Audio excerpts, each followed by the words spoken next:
ओम शांति। शिव बाबा का बनकर हम आत्माओं को त्रिमूर्ति सर्टिफिकेट लेना है, याद रखना है। इतने सारे होमवर्क मिले जा रहे हैं, तो बाबा कहते हैं त्रिमूर्ति सर्टिफिकेट लेना है। विधि क्या है? बाप से सच्चा रहकर ये सर्टिफिकेट मिलेगा। फिर उनकी श्रीमत पर चलकर ये सर्टिफिकेट मिलेगा। फिर परिवार को सच्चा आत्मिक रिगार्ड देकर सर्टिफिकेट मिलेगा। हम सभी रूहे हैं, हम सभी परमपिता परमात्मा के बच्चे हैं। पूरा विश्व ही एक परिवार है, इसीलिए हर सोल को सोल वाला रिगार्ड देना है, आत्मिक रिगार्ड। वही रिगार्ड हम सबको दे सकते हैं। अगर हम बॉडीली रिगार्ड देंगे तो वो हम नहीं दे पाएंगे, क्योंकि कहीं ना कहीं बॉडी को देखकर हमको कुछ कुछ डिफरेंस आएगा ही आएगा। लेकिन बाबा कहते हैं कि अगर आपको ये त्रिमूर्ति सर्टिफिकेट लेना है तो आपको परिवार को सच्चा आत्मिक रिगार्ड देकर ये सर्टिफिकेट लेना है। तो उनसे सच्चा रहकर, उनकी श्रीमत पर चलकर, और पूरे वर्ल्ड जो है हमारा परिवार है उसको आत्मिक रिगार्ड देकर हमको ये वाला सर्टिफिकेट मिलेगा। हमें याद रखना है, बिना सर्टिफिकेट्स के, बिना मेडल्स के और बिना ज्ञान को फलीभूत किए हम आत्माएं सचखंड में प्रवेश नहीं कर सकती हैं। और सचखंड में प्रवेशता अगर हम नहीं कर सकते हैं तो फिर हमको धर्मराजपुरी और ट्रिब्यूनल में जाना ही पड़ेगा। तो अपने आप को बचाने के लिए बाबा के होमवर्क याद रखने हैं, और साथ में अपने आप में जो बुरी बुरी आदतें पड़ गई हैं उन आदतों से बाहर निकलकर हमें शिव पिता परमात्मा से सच्चा होकर ध्यान रखना है कि हम सर्टिफिकेट लेने लायक बन रहे हैं या नहीं। हम आत्माओं के हित में सोचने वाले सच्चे खुदा दोस्त शिव पिता परमात्मा जी का धन्यवाद करेंगे, ब्रह्मा माँ का धन्यवाद करेंगे, और दोनों ज़बरदस्त लाइट्स को हाजिर नाजिर करेंगे। और हाजिर नाजिर करके उनके जो महावाक्य हैं हम उन्हीं से समझेंगे। ये जो समझ है जो हम आत्माओं को मिल रही है, ये पूरे वायुमंडल में फैले, पूरे तत्वों में फैले, पूरी प्रकृति में फैले। ये दिल से दुआ करनी है, और मीठे मीठे परमपिता परमात्मा जी के महावाक्यों की जो शक्ति है वो सभी रूहों तक भी पहुँचे, क्योंकि सभी रूहें हम आत्माओं के भाई हैं। सभी तक पहुँचे, वर्ल्ड में जितनी मौजूद है, क्योंकि प्रभु जी ने बोला है कि आपको विश्व की सभी आत्माओं के साथ संबंध जोड़ना है। कौन सा? रूहानी। कैसे जुड़ेगा? जब हम सब के लिए शुभ भावना, शुभकामना रखेंगे। एक भी सोल रहनी नहीं चाहिए। अगर एक भी सोल रह गई तो हम भगवान जी के वो जो है ना छत्र छाया, उसके नीचे हम नहीं आ सकते हैं। इसीलिए हम सभी आत्माएं ध्यान रखेंगे कि हम जो बाबा की मुरली पढ़ते हैं, जो हम समझते हैं, वो सभी रूहों तक भी पहुँचे। भगवान जी पहुँचा देंगे, हमको दुआएं करनी है। तो मीठे बाबा की मीठी समझ यूनिवर्स में मौजूद सभी आत्माओं तक पहुँचे। सबसे पहले तो उन आत्माओं तक पहुँचे जो इस समय वृद्ध शरीरों में हैं, थोड़ा सा मोहताज हो गए हैं रिश्तों में। इसलिए कई एक आत्माएं जो हैं बेबस हैं, मजबूर हैं। उन आत्माओं तक प्रभु जी की समझ पहुँचे, ताकि वो देह के रिश्तों से उनका बुद्धि का योग हटे और परमात्मा की तरफ लगे। उन रूहों तक प्रभु जी की समझ पहुँचे जो हमारे साथ नकारात्मकता से कनेक्टेड है। कहीं ना कहीं हमारे साथ किसी जन्म में कुछ हुआ होगा, या हमने किया होगा या उन्होंने किया होगा, तो रिश्ते हमारे नकारात्मक हो गए होंगे। इस वजह से जो है ना हम सभी आत्माएं एक दूसरे से बंधे हुए हैं, तो उनको मुझे अब रिलीज करना है। तो रिलीज करने के लिए हम यही दुआ कर सकते हैं कि हर आत्मा जो है परमात्मा से जुड़े। तो मीठे बाबा की मीठी समझ उन रूहों तक पहुँचे जो हम आत्माओं के साथ नकारात्मकता से कनेक्टेड हैं। उन आत्माओं तक पहुँचे जो हम आत्माओं के साथ लौकिक में कनेक्टेड हैं। कितना बड़ा परिवार है, कितने सदस्य हैं, वो सारे हम बंधन में ही तो हैं। हम सारे एक दूसरे के परिवार में क्यों आते हैं? क्योंकि कहीं ना कहीं हमारा बंधन होता है उनके साथ। तो इसीलिए सारी रूहों तक प्रभु जी की समझ पहुँचे ताकि वो आत्माएं भी निर्बंधन हो जाएं। फिर मीठे बाबा की मीठी समझ उन आत्माओं तक पहुँचे जो रोज़ इस समय शरीर छोड़ रहे हैं या उनके शरीर छुड़वाए जा रहे हैं क्योंकि कार्मिक अकाउंट्स हैं या दुर्घटनाओं में छूट रहे हैं। जैसा भी किसी का कर्मा है, किसी का और जन्म है, हिसाब किताब और है, समाप्ति का समय है, तो कर्म कुछ ऐसे कर रखे हैं जिसकी वजह से उनको गर्भ जेल में फिर से जाना है। तो बहुत सारी रूहें शरीर छोड़ रही हैं, कुछ भटक भी रही हैं। तमाम आत्माओं तक मीठे बाबा की मीठी मुरली की समझ पहुँचे ताकि उनको सुकून मिले और उनके साथ जो संबंधी उनके जुड़े हुए हैं, जो रो रहे हैं, दुखी हैं, परेशान हैं, सब तक प्रभु जी की समझ पहुँचे। उन आत्माओं तक प्रभु जी की समझ पहुँचे जो इस समय गर्भ जेल में प्रवेश कर गए हैं। उन आत्माओं तक पहुँचे जो हॉस्पिटलों में पीड़ित हैं, घरों में पीड़ित अवस्था में हैं। सभी आत्माएं परमात्मा से जुड़े, सब तक परमात्म शक्ति पहुँचे। दिल से हम सब दुआ करेंगे। उन आत्माओं तक प्रभु जी की समझ पहुँचे जो प्राकृतिक आपदाओं के शिकार हैं, जो दैहिक हिंसाओं के शिकार हैं, जो माया के प्रकोप के कारण अकेली बन गई हैं, जो तंत्र मंत्र के कारण अकेली बन गई हैं, जो वाम मार्ग में चली गई हैं, जो जाने की तैयारियां कर रही हैं, जो कुमार कुमारियों के शरीरों में है, जो छोटे शरीरों में है, सभी आत्माओं तक प्रभु जी की मुरली की समझ पहुँचे। हर आत्मा का भोजन है ये मुरली, तो हर आत्मा को ये भोजन मिले, हर आत्मा सशक्त बने, हर आत्मा इस कलयुगी वायुमंडल में सब तरह के प्रभाव से मुक्त रहे। दिल से हम सब दुआ करेंगे। मीठे बाबा की मीठी समझ उन आत्माओं तक पहुँचे जो अपनी संस्था बनाकर बैठे हैं, खुद भी गुमराह, दूसरों को भी गुमराह कर रहे हैं। उन आत्माओं तक प्रभु जी की समझ पहुँचे जो भिन्न भिन्न सत्ताओं में है, राज्य सत्ता, भक्ति की सत्ता, धर्म की सत्ता, विज्ञान की सत्ता, और कितने सारे मठ पंथ हैं, कितने सारे वर्ग हैं जिसका बाबा ने जिक्र किया हुआ मुरलियों में। हर वर्ग की आत्मा तक प्रभु जी की समझ पहुँचे, हर आत्मा परमात्मा से जुड़े। दिल से दुआ करेंगे। भिन्न भिन्न मठ पंथों में जो बटी हुई हैं, भाषा के नाम पर, जाति के नाम पर, धर्म के नाम पर, रंग रूप के नाम पर, राज्य के नाम पर किस तरह हिंसात्मक हो गई हैं आत्माएं, सब तक प्रभु जी की समझ पहुँचे। मीठे बाबा की मीठी समझ उन आत्माओं तक पहुँचे जो वैश्याएं बन गई हैं, गणिकाएं बन गई हैं, जो उनसे ऐसे गंदे धंधे करवा रहे हैं। तमाम आत्माओं तक प्रभु जी की समझ पहुँचे। किन्नरों तक पहुँचे, अपाहिजों तक पहुँचे, अंडरवर्ल्ड डॉन्स जो हैं, आतंकवादी जो हैं, सब तक प्रभु जी की समझ पहुँचे। यादव कौरव यवन बन गई आत्माओं तक प्रभु जी की समझ पहुँचे। जो भिन्न भिन्न तरह के आजकल नशे कर रहे हैं, सब आत्माओं तक प्रभु जी की समझ पहुँचे। हर आत्मा अपनी स्मृति में वापस आए, अपनी जागृति में वापस आए, सशक्त बने, सब तरह के नशों से मुक्त होकर सब पर ईश्वरीय नशा चढ़ जाए। दिल से हम सब दुआ करेंगे। उन आत्माओं तक प्रभु जी की समझ पहुँचे जो भूत प्रेत आत्मा बनकर भटक रही है। उन आत्माओं तक पहुँचे जो तंत्र मंत्र रीति सिद्धियां करने में मस्त हैं। सभी आत्माओं में ऐसे कर्मों का वैराग आए, हर आत्मा फिर से अपने स्वधर्म में लौटे। दिल से हम सब दुआ करेंगे। उन आत्माओं तक प्रभु जी की समझ पहुँचे जो इस समय अंग तस्करियाँ कर रहे हैं, ह्यूमन फ्लैश, एनिमल फ्लैश खा रहे हैं, फिल्म इंडस्ट्री की जितनी सोल्स हैं, सब तक प्रभु जी की समझ पहुँचे। हर आत्मा पवित्रता की तरफ लौटे, हर आत्मा उन आत्माओं तक पहुँचे जो यहाँ पर अपने आप को बहुत साहूकार समझते हैं, मल्टी मिलियनर समझते हैं, रिचेस्ट इन द वर्ल्ड समझ रहे हैं। सभी आत्माओं तक प्रभु जी की समझ पहुँचे।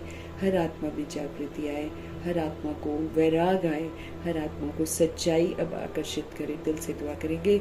उन स्थानों तक, उन अड़ोस पड़ोस तक, उन गांव तक, उन राज्यों तक प्रभु जी की समझ पहुँचे जहाँ अभी तक पहुँची नहीं है या फिर आत्माएं सुनना ही नहीं चाहती हैं। उन आत्माओं में भी वो सुनने की जो जिज्ञासा है वो जागृत हो।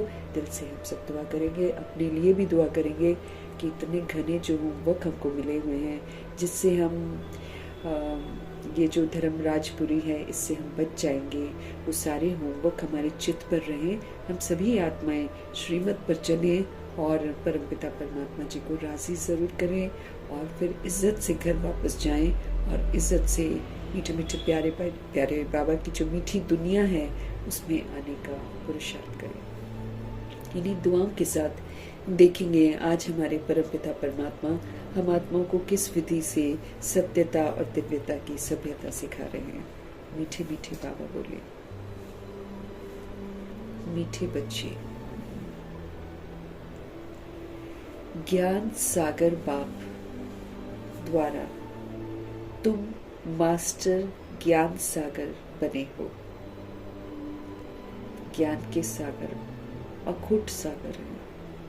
हम पढ़ते जाएं, हम लिखते जाएं, अंत नहीं है।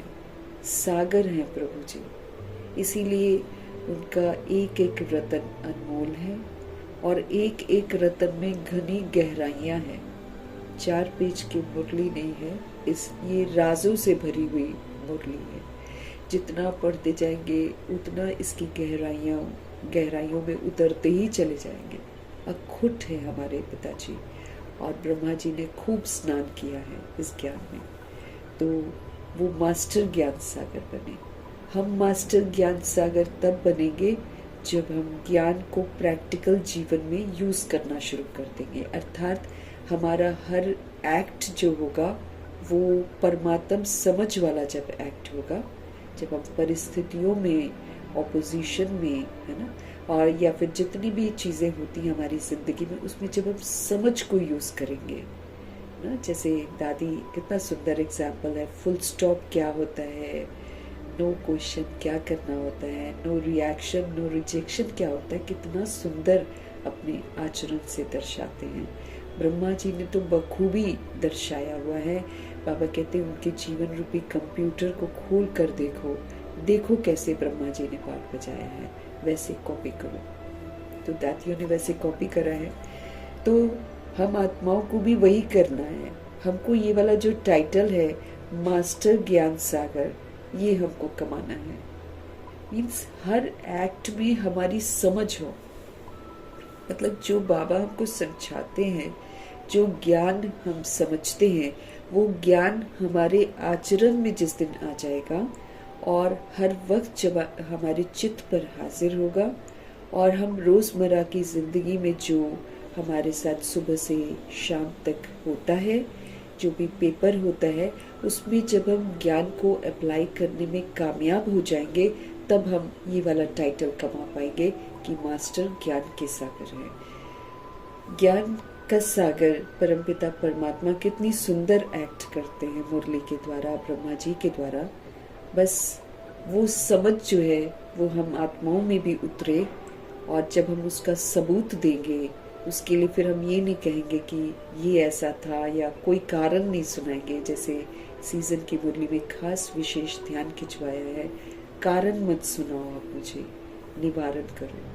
तो कारण का निवारण करना है हमको हर जगह। तो कैसे निवारण होगा? हर जगह हमको ज्ञान को यूज करना है। जिस दिन प्रैक्टिकल में हम कामयाब हो गए, 100-200 पेपर होंगे, उसमें जब हमको आदत पड़ जाएगी समझ को यूज करने की, तब हम मास्टर ज्ञान सागर का टाइटल प्राप्त करेंगे। प्रभु जी बोल रहे हैं, ज्ञान सागर बाप के द्वारा तुम मास्टर ज्ञान सागर बने हो। तुम्हें ज्ञान का तीसरा नेत्र मिला है। अब हमको सारी समझ मिली हुई है, तीसरा समझ का नेत्र, आत्मिक नेत्र मिला है, जिससे बाबा कहते हैं कि तुम इस दिव्य नेत्र से अब सबको देखो। जब तुम दिव्य नेत्र से देखोगे तो तुमको सारी सोल्स सतोगुणी आत्मा दिखाई देगी, लेकिन जब तुम चमड़ी के नेत्र से देखोगे तो तुमको देहधारी नजर आएंगे। अगर हम दिव्य नेत्र से देखने की जो प्रैक्टिस है वो अच्छी कर लेंगे, और जब हम सतोगुणी रूहों को देखना शुरू कर देंगे, तो मेरी ये आंखें, मेरी कर्म इंद्रियां सिविल हो जाएंगी। लेकिन बाबा कहते जब तुम चमड़ी की आंखों से देखोगे तो तुम्हारी आंखें, तुम्हारी कर्म इंद्रियां क्रिमिनल रहेंगी। अब क्रिमिनल तो वो बन गई हैं, 63 जन्मों में हमने उसको क्रिमिनल बना दिया है विस्मृति में। अभी हमको इसलिए बाबा कहते हैं हर समय ज्ञान को यूज करो, हर समय स्मृति स्वरूप बनो। हर समय आपको याद रहना चाहिए कि आप आत्मा परमात्मा के बच्चे हो और आपको क्या करना है। और हर किसी को जब आप देखते हो तो भ्रिकुटी में उस रूह को देखने का अभ्यास करो। तब जाकर हम सिविल बनेंगे, तब जाकर हम त्रेता युग तक पहुंचेंगे। चंचलता हमारी समाप्त हो जाएगी। ये जो क्वेश्चन, करेक्शन, रिएक्शन, रिजेक्शन है, ये चंचलता है हमारी। जब ये चंचलता खत्म हो जाएगी तो हम त्रेता युग तक पहुंचेंगे। फिर उसके आगे जाकर हमको सूर्यवंशी पुरुषार्थ करना है। पहले तो वही तक पहुंचना है जहां मेरे को शरीर दिखने बंद हो जाए, जहां मेरे को ब्रिकुटी में देखने का आदत जो है ना एकदम पक्की हो जाए, वहां तक हमको पहुंचना है। मीठे मीठे प्यारे प्यारे शिव पिता परमात्मा हम आत्मा को समझ देते हैं कि ज्ञान सागर बाप द्वारा तुम मास्टर ज्ञान सागर बने हो। तुम्हें ज्ञान का तीसरा नेत्र मिला है, इसलिए तुम क्या बन गए? त्रिनेत्री बन गए, त्रिकालदर्शी बन गए, त्रिलोकी नाथ बन गए। अब ये 3 टाइटल्स कमाने हैं। मास्टर, एक ही छोटे से पैराग्राफ में मास्टर ज्ञान सागर का टाइटल प्राप्त करना है, त्रिनेत्री का टाइटल प्राप्त करना है, त्रिकालदर्शी का करना है, त्रिलोकीनाथ का करना है। इसके अर्थ में हमको स्थित होना है, तब ये टाइटल हमको मिलेगी। त्रिनेत्री, तीसरा नेत्र जो है हमारा त्रिकुटी का, इससे सभी के तीसरे नेत्र को ही देखना है, तब मेरे को त्रिनेत्री का टाइटल मिलेगा। त्रिकालदर्शी, जब हम आत्माएं तीनों कालों को देखते हुए, बुद्धि में रखते हुए, जो राज बाबा ने हमको बताए हैं कि हमने कैसे ड्रामा बनाया है, कैसे हमारी हर सोच बोल कर्म का तीनों कालों का हिसाब किताब बनता है। जो हम अभी करते हैं वही रिकॉर्ड हो जाता है, उसी का परिणाम हम भुगतते हैं। फिर जो हम करते हैं वही पास्ट हो जाता है, फिर से हमारी जिंदगी में आता है। तो इसी गोल गोल गोल गोल में हम सब घूमते रहते हैं। तो अब हमको बाबा ने तीनों कालों का ज्ञान दिया, और अब बाबा हमको बोलते हैं कि जो भी तुम सोचते हो, जो भी तुम बोलते हो, जो भी तुम कर्म करते हो, उसको तुम त्रिकालदर्शी बनकर करो। तीनों कालों को बुद्धि में रखकर फिर करो, उसके बिना मत करो। क्योंकि अगर हम बुद्धि में नहीं रख के करते हैं तो हम गलतियां करते हैं। ब्रह्मा जी ने त्रिकालदर्शी बनकर हर चीज करी, उनसे कोई भी गलती नहीं हुई।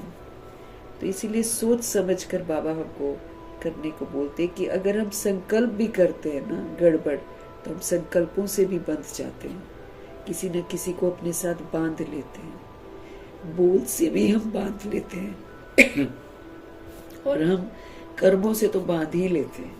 आज कर्मों का ही तो सारा खेल चल रहा है, जो हम आपस में बंधे हुए हैं। इसलिए तीनों कालों को जब मैं बुद्धि में रख कर हर काम करूंगी, उसमें कामयाबी हासिल करूंगी, गलती नहीं करूंगी, तब मेरे को त्रिकालदर्शी का टाइटल मिलेगा। अब तीनों लोगों की हमें समझ मिली है, हमें बुद्धि से तीनों लोगों की ड्रिल सिखाई है बाबा ने। अब हमें उन्हीं स्मृतियों में रहना है कि मैं आत्मा परमधाम निवासी हूँ, मैं ब्रह्मलोक की रहने वाली हूँ। ब्रह्मलोक में मेरे शिव बाबा रहते हैं, वो मेरे पिताजी हैं। तो वो ब्रह्मलोक का ज्ञान हुआ, फिर हमको सूक्ष्म लोक का ज्ञान हुआ। अभी हमें होमवर्क मिला हुआ है व्यक्त से अव्यक्त होने का, तो इसमें हमको धीरे धीरे अपनी अवस्था को सूक्ष्म बनाकर सूक्ष्म वतन तक पहुंचना है। तो हमको सूक्ष्म लोक का भी, फिर हमको स्थूल लोक का भी मालूम है कि कैसे हम आत्माएं शरीर रूपी इंस्ट्रूमेंट लेकर, शरीर रूपी ड्रेस लेकर पाठ बजाते हैं। कुछ समय अच्छा पाठ बजाते हैं, कुछ समय विस्मृति का पाठ बजाते हैं, उसमें फिर हम गिर जाते हैं। फिर बाबा आकर इसी शरीर में हमको अडॉप्ट करते हैं, फिर हमको बरजीवा बनाते हैं। बरजीवा बनकर नई विधियों को अपनाकर, नए संस्कार को अपनाकर हमें फिर से अपने आप को नया बनाना होता है। इस विधि से मैंने जो इस शरीर से गलत काम किए होते हैं वो सारे चुकते होते हैं। जितना हड्डी सेवा करेंगे, जितना हम श्रीमत पर चलेंगे, उतना हम इस लोक में रहते हुए ब्रह्मलोक में जाने के लायक और सूक्ष्म लोक में जाने लायक बनेंगे। हमको तो जाने लायक बनना भी तो है, ऐसे तो हम नहीं जाएंगे, बनना है। ये हमको होमवर्क मिला हुआ है। जैसे आए थे वैसे ही हमको जाना है। तो बाबा हम आत्मा को समझ देते हैं कि ज्ञान सागर बाप के द्वारा तुम मास्टर ज्ञान सागर बने हो। तुम्हें ज्ञान का तीसरा नेत्र मिला है, समझ मिली हुई है। अब हम बेसमझी नहीं कर सकते हैं, करते हैं तो घनी सजाएं मिलती हैं। इसलिए तुम क्या बन जाते हो? त्रिनेत्री बन जाते हो, तुम त्रिकालदर्शी बन जाते हो, तुम त्रिलोकीनाथ बन जाते हो। जब हम तीसरे नेत्र से देखते हैं, समझ के नेत्र से देखते हैं, तो समझ में आता है कि हम ब्रह्मलोक के रहने वाले हैं। प्रश्न है मीठे बाबा का, विश्व की रूहानी सेवा तुम बच्चों के सिवाय तो कोई कर नहीं सकता है, क्योंकि समझ मिल रही है कि हम सभी रूह हैं। समझ मिलती है कि रूहें इस वक्त परवश हैं। समझ मिलती है कि हम विस्मृत हुए हैं, इसलिए वो लोग विस्मृत हो गए, तो जिम्मेवारी कितनी बढ़ जाती है। इसलिए बाबा कहते हैं विश्व की रूहानी सेवा अर्थात रूहों की सेवा तुम बच्चों के सिवाय कोई नहीं कर सकता। उत्तर है मीठे बाबा का, क्यों नहीं, क्यों प्रश्न पूछा है। उत्तर है मीठे बाबा का, क्योंकि तुम्हें ही सुप्रीम रूह शिव बाबा की शक्ति मिलती है, ताकत मिलती है। ऐसे थोड़ी हम कुछ कर पाएंगे, इसीलिए तो वो कहते हैं कि मुझसे योग लगाओ, क्योंकि बाबा से योग लगाएंगे तो समझ भी बुद्धि में रहेगी। बाबा से योग लगाएंगे तो हम आत्माएं चार्ज भी होंगे, शक्तियां भी मिलेंगी हमको। शक्ति कहाँ से मिलेगी? बाबा से ही तो मिलेगी ना। तो इसलिए बाबा बोलते हैं कि तुम रूहानी सेवा कर सकते हो, क्योंकि तुमको सुप्रीम रूह शिव बाबा की शक्ति मिलती है। पहले तुम आत्माओं को सुप्रीम रूह के द्वारा ज्ञान का इंजेक्शन लगता है। इंजेक्शन ही तो है, होश में आते हैं। जैसे बाबा शुरू में बोलते हैं कि तुम जो सारा दिन बोलते हो मेरा है, कभी तुमने ध्यान दिया है कौन बोल रहा है ये, है ना। पहला इंजेक्शन लगा, तो इस इंजेक्शन से हम होश में आए कि हाँ वाकई सारा दिन तो हम बोलते हैं मेरा है, कौन है जो ये मेरा बोलता है ना। ऐसे ही करके कितने सारे हमको इंजेक्शन लगे हैं। अभी तो लगते ही जा रहे हैं, क्योंकि जब तक हम पूरा बुद्धि से खुले नहीं है, मतलब हम होश में थोड़ी आए हैं। पूरा होश में ला रहे हैं बाबा हमको, जहाँ फिर हमको हर गलती दिखाई देगी अपनी कि हमने क्या किया है। तो बाबा बोलते हैं पहले तुम आत्माओं को सुप्रीम रूह के द्वारा ज्ञान का इंजेक्शन लगता है, हमको समझ मिलती है। ये समझ जाकर एकदम धक से लगती है कि वाकई हम कौन है और हमको क्या करना है, जिससे फिर तुम 5 विकारों पर स्वयं भी विजय प्राप्त करते हो और फिर दूसरों को भी कराते हो। अब जब हमको समझ मिलती है तो हम होश में आते हैं कि हाँ वाकई हम तो बंदर मिसल बन गए, और बंदर मिसल हमें किसने बनाया? 5 विकारों ने बना दिया। कामनाओं ने हमें सबका गुलाम बना दिया।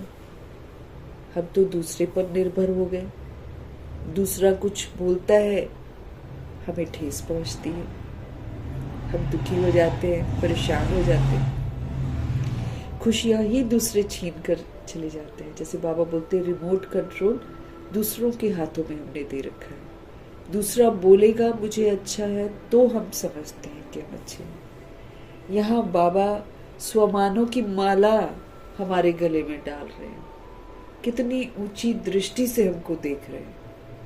कहते हैं दुनिया तो आज आपको अच्छा बोल रही है, कल आपको बुरा भी बोलेगी, कल क्या घंटे बाद बुरा बोल सकती है।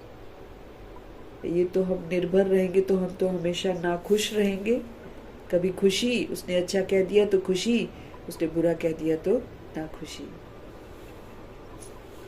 खुशियों के सागर शिव पिता परमात्मा हम आत्माओं को इतने ऊंचे ऊंचे स्वमान देते हैं।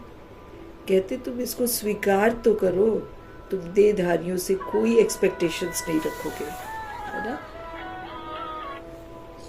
तुमको होगी नहीं चाहना कि हम किसी से कोई कुछ हमको बोले या किसी से हमको कुछ प्राप्ति हो। चाहना ही, क्योंकि परमात्मा भरपूर कर देते हैं हमको। तो रिश्तों के भी जो बंधन है उससे भी मुक्त करते हैं। कहते हैं मुझे बना लो अपना रिश्तेदार। जितनी भी मोह माया में हम लोग फंसे हुए हैं ना, चाहे वस्तु वैभवों की मोह माया हो, चाहे रिश्तों की मोह माया हो, बहुत फंसे हुए हैं। तो उससे आपको बाहर निकलना है। 5 विकारों के कारण हम फंसे हुए हैं। काम विकार आया, क्रोध आया, लोभ आया, मोह आया, अहंकार आया, फिर उसके बाल बच्चे आ गए। तो इंजेक्शन जब हमको समझ कर लगता है, तब बाबा कहते हैं कि 5 विकारों पर हम सभी जैसे जैसे समझते जाते हैं, तो 5 विकारों पर विजय प्राप्त करते हैं। स्वयं भी विजय प्राप्त करते हैं, फिर दूसरों को भी कराते हो। ऐसी सेवा और कोई कर ना सके, क्योंकि मालूम नहीं किसी को भी।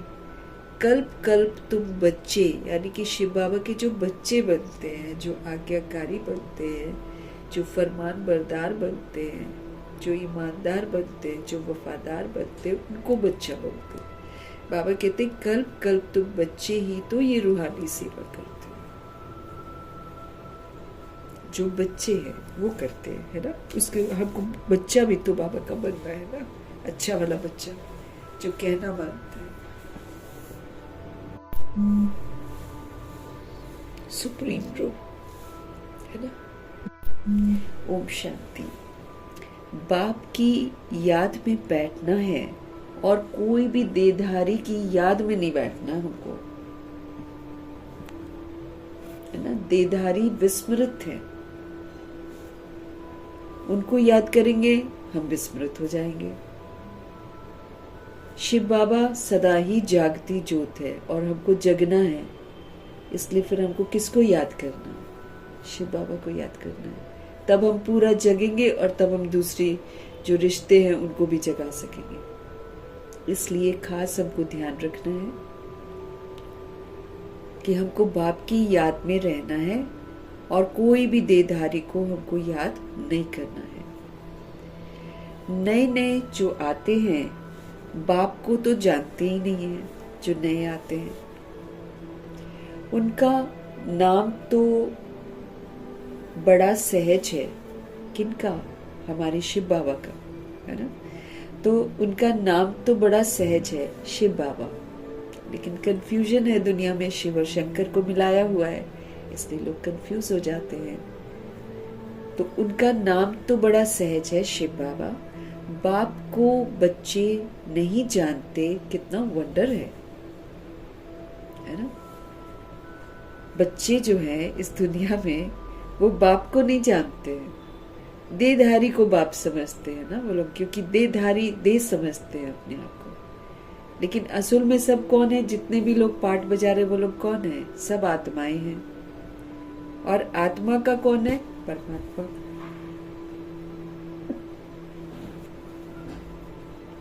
तो नए नए जो आते हैं, बाबा कहते हैं उनको भगवान जी को तो नहीं जानते हैं, बाप को बच्चे नहीं जानते हैं। कितना वंडर है।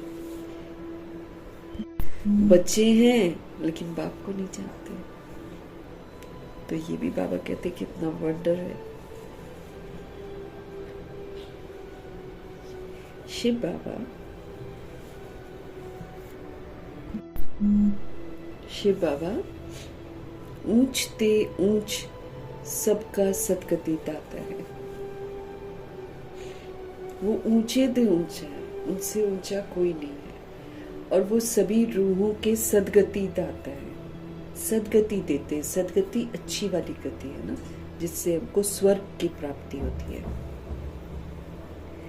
सर्व पतितों का पावन करता, सबका दुख हरता भी कहते हैं उनको।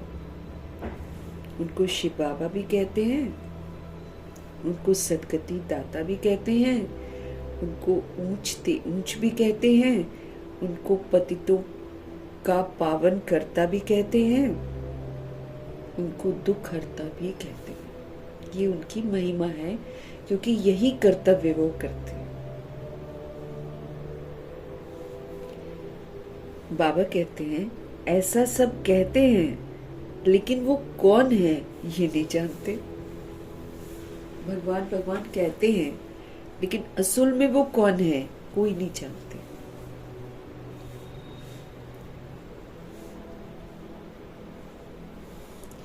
सिवाय तुम बीके के, तुम हो अनेक पोत्रे पोत्रियां, क्योंकि जब हम वर्षा लेते हैं तब हमारे लिए शिव बाबा ग्रैंडफादर बनते हैं और ब्रह्मा जी प्रजापिता बनते हैं। इसलिए जब वर्षा है लेते हैं तो हम भगवान जी के पोत्रे पोत्रियां हैं। सो तो जरूर अपने बाप और उनकी रचना के आदि मध्य अंत को जानेंगे ना। अगर हम पोत्रे पोत्रियां हैं तो हम जानेंगे ना कि बाप कौन है, उनकी रचना का आदि मध्य अंत कैसे हुआ, वो जानेंगे ना। बाप द्वारा बच्चे ही तो सब कुछ जान जाते हैं। ये है ही पतित दुनिया। सर्व कलयुगी पतितों को सतयुगी पावन कैसे बनाते हैं, सो तो बीके के सिवाय दुनिया में कोई नहीं जानते। हम लोग बच्चे बनते हैं भगवान के, ब्रह्मा कुमार ब्रह्मा कुमारी यानी कि ब्राह्मण बनते हैं, तब हमको समझ मिलती है और तब हम समझते हैं कि ये सारी दुनिया पतित है और पूरी की पूरी कलयुगी पतितों को सतयुगी पावन कैसे बनाते हैं शिव बाबा, वो हम आत्माएं बाबा से समझते हैं। कलयुगी दुर्गति से निकालने वाला सतयुगी सदगति दाता बाप ही तो है। कलयुगी दुर्गति से निकालने वाला सतयुगी सदगति दाता बाप ही तो है। शिव जयंती भी भारत में ही होती है, क्योंकि प्रभु जी यहीं पर आते हैं, क्योंकि भारत में ही 5000 वर्ष का ड्रामा चलता है। तो शिव जयंती भी भारत में ही होती है, तो जरूर वो आते हैं, तभी तो होती है। परंतु भारत को क्या आकर देते हैं ये भारतवासी नहीं जानते हैं।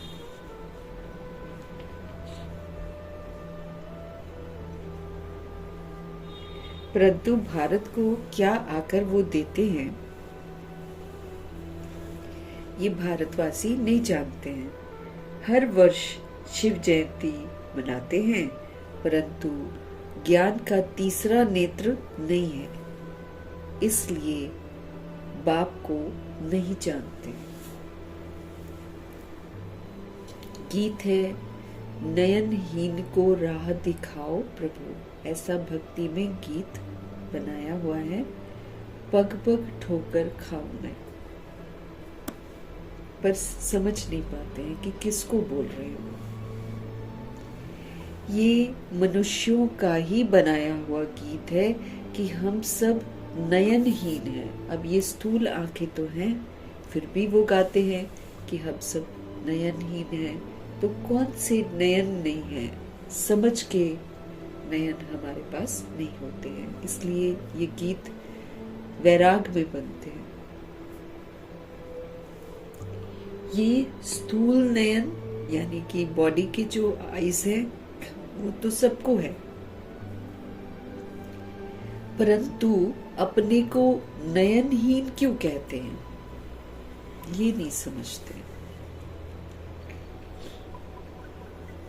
वो फिर शिव बाबा बैठकर हमको समझाते हैं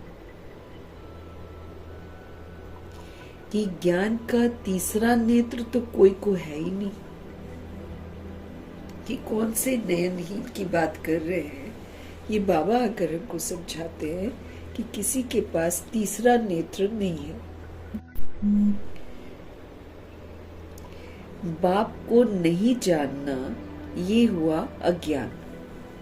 हम खुद को भी नहीं जानते, हम अपने बाबा को भी नहीं जानते, तो इसको क्या कहते हैं? इसी को अज्ञान कहते हैं।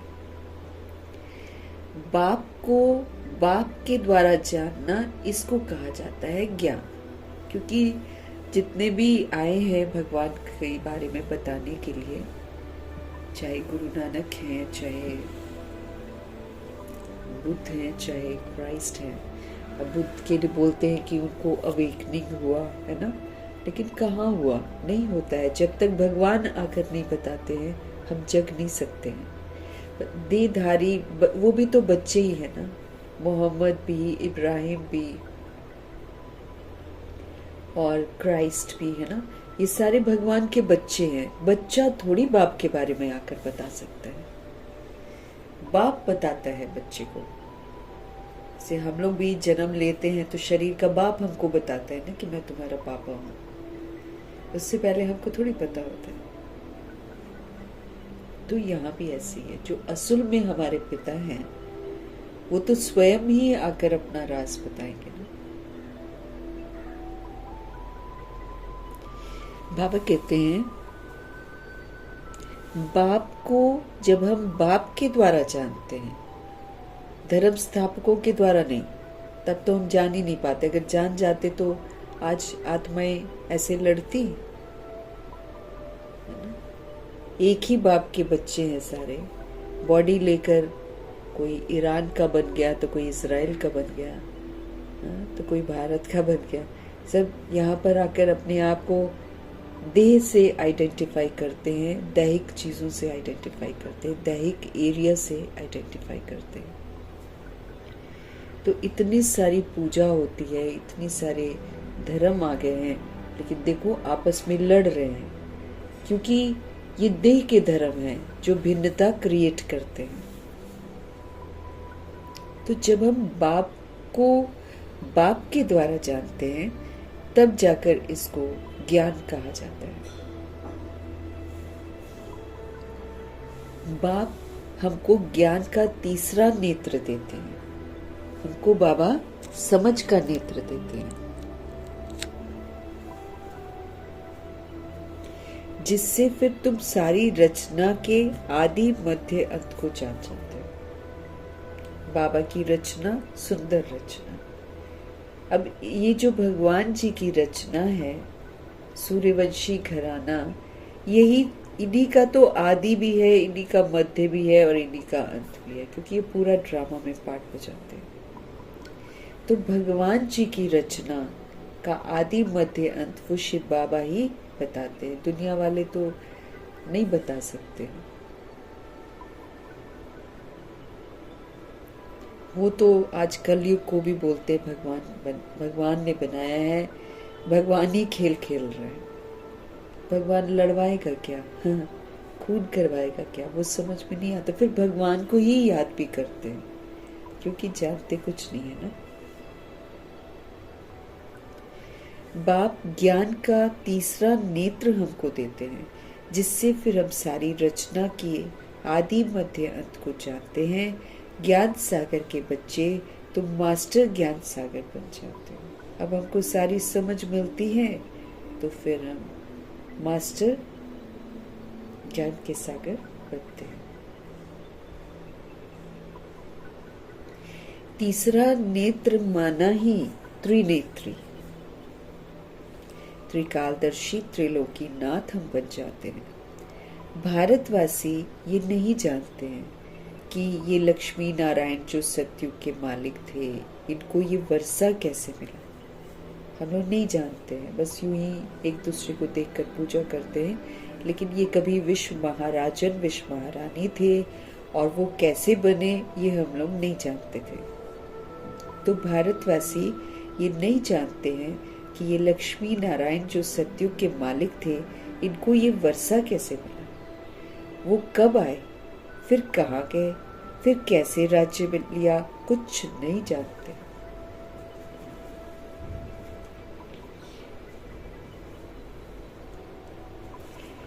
ये देवताएं पावन है ना, तो पावन तो जरूर बाप ही बनाएंगे। देवताएं जो हैं ये पावन है बाबा कहते हैं, लेकिन पावन इनको कौन बनाएगा? तो जरूर भगवान ही बनाएंगे ना। तुम भारतवासियों को बाप बैठकर समझाते हैं, जो देवताओं को, शिव को मानते हैं। शिव का जन्म भी कहाँ होता है? भारत में होता है। ऊंचते ऊंच है भगवान। शिव जयंती भी यहीं पर लोग मनाते हैं। जगत अम्बा, जगत पिता ब्रह्मा और सरस्वती का भी जन्म यहाँ पर ही है। लक्ष्मी नारायण का जन्म भी यहाँ ही होता है। वही राधे कृष्ण है, ये भी भारतवासी नहीं जानते हैं।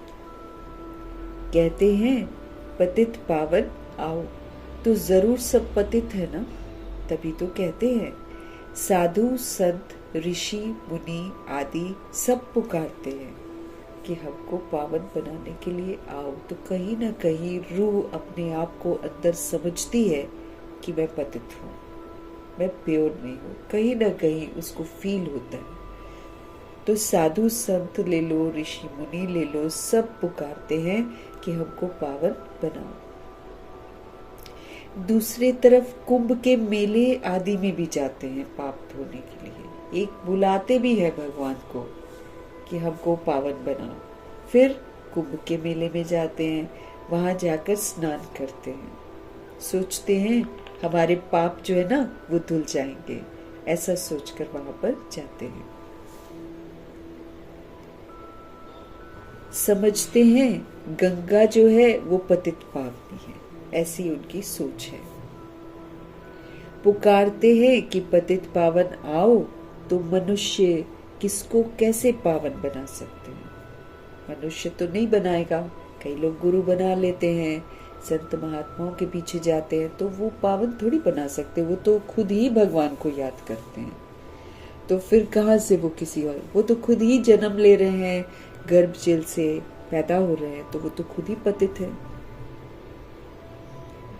भगवान जी फिर ध्यान खिंचवाते हैं कि मनुष्य किसको कैसे पावन बना सकते हैं। बाप समझाते हैं तुम पहले देवी देवता धर्म के थे तो सब पावन थे, अभी सब पतित हैं। कहते हैं कि राह बताओ प्रभु, पग पग ठोकर खाऊं मैं। तो कहाँ की राह देखना चाहते हैं? कहते हैं बाबा हमको जीवन मुक्ति की राह दिखाओ। जीवन में रहते मुक्त अवस्था में रहना है। सब बंधन में है, सब जीवन बंध में है, खुद ही फंसते हैं, फिर खुद ही कर्मों को कूटते हैं। सारी दुनिया बंधन में बंधी हुई है, लेकिन क्या बोलते हैं? कहते हैं बाबा जीवन मुक्ति की हमको राह दिखाओ, जीवन में रहते हुए मुक्त अवस्था। हमारे में 5 विकार है बाबा, हम सब स्वर्ग में थे तो निर्विकारी थे, अभी विकारी पतित बन पड़े हैं, इसका कुछ राज तो समझाओ। अब जो नंबर 1 भगत बनते हैं ब्रह्मा जी, उनके मन में आते होंगे ना ये प्रश्न, क्योंकि वो नंबर 1 बने हुए, तो उनके कहीं ना कहीं अंदर बुद्धि में संस्कार जो है एक लिमिट के बाद फिर से इमर्ज होते हैं। बाबा हम सब स्वर्ग में थे तो निर्विकारी थे, अभी हम विकारी पतित बन पड़े हैं, इसका कुछ राज तो समझाओ। ये कोई दंत कथाएं थोड़ी है जो भगवान जी से हम सुनते हैं, ये दंत कथाएं नहीं है, ये कोई सुनी सुनाई नहीं। दंत कथाएं होती है सुनी सुनाई कथाएं। बाप हमको समझाते हैं श्रीमद् भगवत गीता अथवा परमात्मा की सुनाई हुई गीता है। ये दुनिया में गीता जो सुनाई है ये तो आत्मा मनुष्यों ने लिखी है, लेकिन ये जो गायन है श्रीमद् भगवत गीता है ना, तो ये श्रीमद् भगवत गीता अथवा परमात्मा की सुनाई हुई गीता है। ये स्वयं भगवान आकर सुनाते हैं। पतितों को पावन बनाने वाला है निराकार भगवान। पतितों को पावन बनाने वाला है निराकार भगवान। मनुष्य को भगवान नहीं कह सकते हैं। जो बॉडी लेता है उसको भगवान नहीं कह सकते हैं। बाप कहते हैं इतने बड़े बड़े गुरु होते भी भारत इतना पतित कौड़ी जैसा क्यों बना है। अब कहने को तो बहुत बड़े बड़े गुरु आए, गुरु नानक जी भी आए हैं, और भी कितने सारे गुरु लोग बनाते हैं जो अपने आप को श्री श्री है ना कहते हैं, श्री श्री 108 जगत गुरु ऐसे बोलते हैं। तो बाबा कहते हैं इतने बड़े बड़े गुरु होते भी भारत इतना पतित कौड़ी जैसा फिर क्यों बना है। अगर वो गुरु हैं, अगर वो गाइड कर रहे हैं, तो फिर भारत कौड़ी जैसा कैसे बन गया, इतना पतित कैसे बन गया। भक्ति देखो कितनी हो रही है। हर धर्म वाला ये दावा करता है कि हम सबसे ज्यादा रिलीजियस है, लेकिन देखो कैसे आपस में लड़ रहे हैं। तो ये धर्म लड़ना थोड़ी सिखाता है कभी। तो ये मनुष्यों के द्वारा बनाई हुई चीजें हैं, इसलिए इसमें डिफरेंसेस है, इसलिए सब लड़ते हैं। तो बाबा भी फिर प्रश्न कर, भाई इंजेक्शन लग रहा है ना हमको इंजेक्शन लग रहा है। फिर बाबा इंजेक्शन कौन सा लगा रहे हैं कि इतने बड़े बड़े गुरु होते भी भारत इतना पतित कौड़ी जैसा क्यों बना है। फिर दस्तक देते हैं ना बाबा, ताकि हम रियलाइज करें कि हाँ वाकई।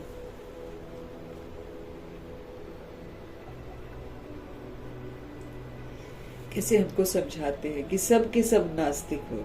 क्यों? क्योंकि भगवान को नहीं जानते हो। भक्ति घनी कर रहे हैं लेकिन भगवान को ही नहीं जानते। तो जो भगवान को नहीं जानता है वो नास्तिक है। ये भी इंजेक्शन लगा ज्ञान का, तो समझ में आया कि वाकई हम तो नास्तिक ही तो थे।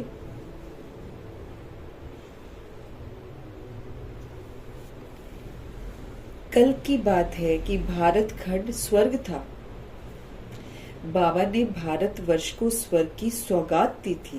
ये भगवान जी का गिफ्ट था उन आत्माओं के लिए जो अपने आप को स्वर्ग के लायक बनाते हैं। बाबा ने भारतवर्ष को स्वर्ग की सौगात दी थी।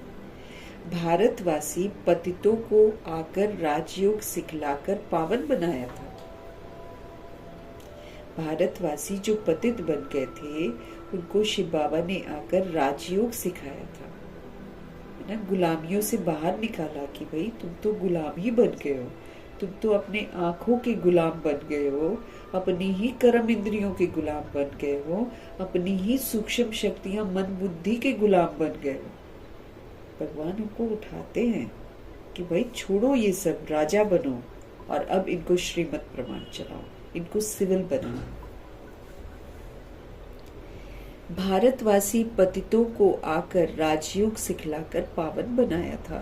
अब फिर बाप बच्चों के पास आया है सेवाधारी बनकर। बाप है रूहानी सेवाधारी। किसकी सेवा करते हैं? रूहों की। बाप है ना, बाप है और बच्चों की सेवा करते हैं। बाकी तो सब मनुष्य मात्र हैं, जिस्मानी सेवाधारी। वो तो जिस्मानी है। सन्यासी भी जिस्मानी सेवाधारी है। वो पुस्तक आदि बैठकर सुनाते। कोई लिखी हुई पुस्तक होती है उसको सुनाते होते हैं, और पुस्तक किसने लिखी है? मनुष्यों ने लिखी है। तो सत्य कहाँ से हो सकता है? अभी भी कितना बुद्धि मंद बुद्धि हो गई है आत्माएं कि लिखेंगी कि ये रामायण और महाभारत एक फिक्शन है। काल्पनिक कथा लिखा होता है, फिक्शन लिखा होता है। जब वो सीरियल दिखाते हैं ना, बनाते हैं तो सीरियल दिखाते हैं, तो उसमें शुरू में लिखा होता है फिक्शन है, लिखा होता है कि ये काल्पनिक कथा है। फिर भी उसको सत्य समझेंगे। आप जाकर बोलो किसी को कि ये काल्पनिक कथा है। अब तो रामचंद्र जी का वैसे भी कुछ बोलेंगे तो लोग मारने को आ जाएंगे, लेकिन समझ नहीं पा रहे हैं। खुद ही लिख भी रहे हैं कि कल्पना है, खुद ही उसको सत्य भी समझ रहे हैं। तो बाबा कहते हैं सन्यासी भी जिस्मानी सेवादारी है। ये वो पुस्तक आदि बैठकर सुनाते हैं। बाप कहते हैं कि मैं निराकार साकार साधारण बूढ़े तन में प्रवेश करके बच्चों को आकर समझाता हूँ। गुरु ग्रंथ साहिब में लिखा है ब्रह्मा के द्वारा, है ना।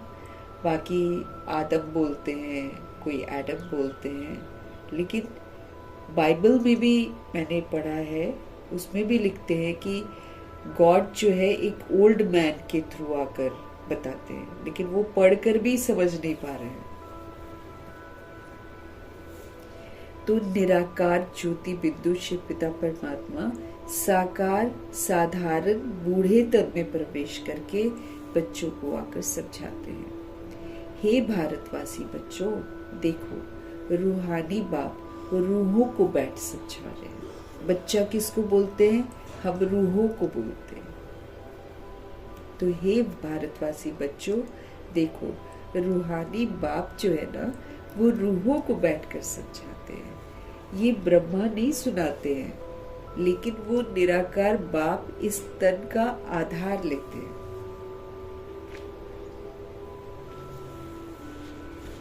खुद समझा रहे हैं ना बाबा कि ब्रह्मा नहीं अगर ब्रह्मा जी सुनाते तो वो दादा लेखराज ही तो है ना। तो फिर वो दादा लेखराज जब थे तब भी तो सुनाते। अचानक कैसे सुनाने लग गए? अचानक कैसे उनके मुख से मुरलियां निकल रही हैं? समझने की बात है ना। लेकिन नहीं, वही है, क्योंकि चूंकि दुनिया ऐसे पढ़ पढ़ के सुनाती है और देहधारियों को ही देखती है, इसलिए उनको लगता है कि ये इनका गुरु है। ब्रह्मा जी की फोटो देखकर वो समझते हैं कि ये इनका गुरु है। और फिर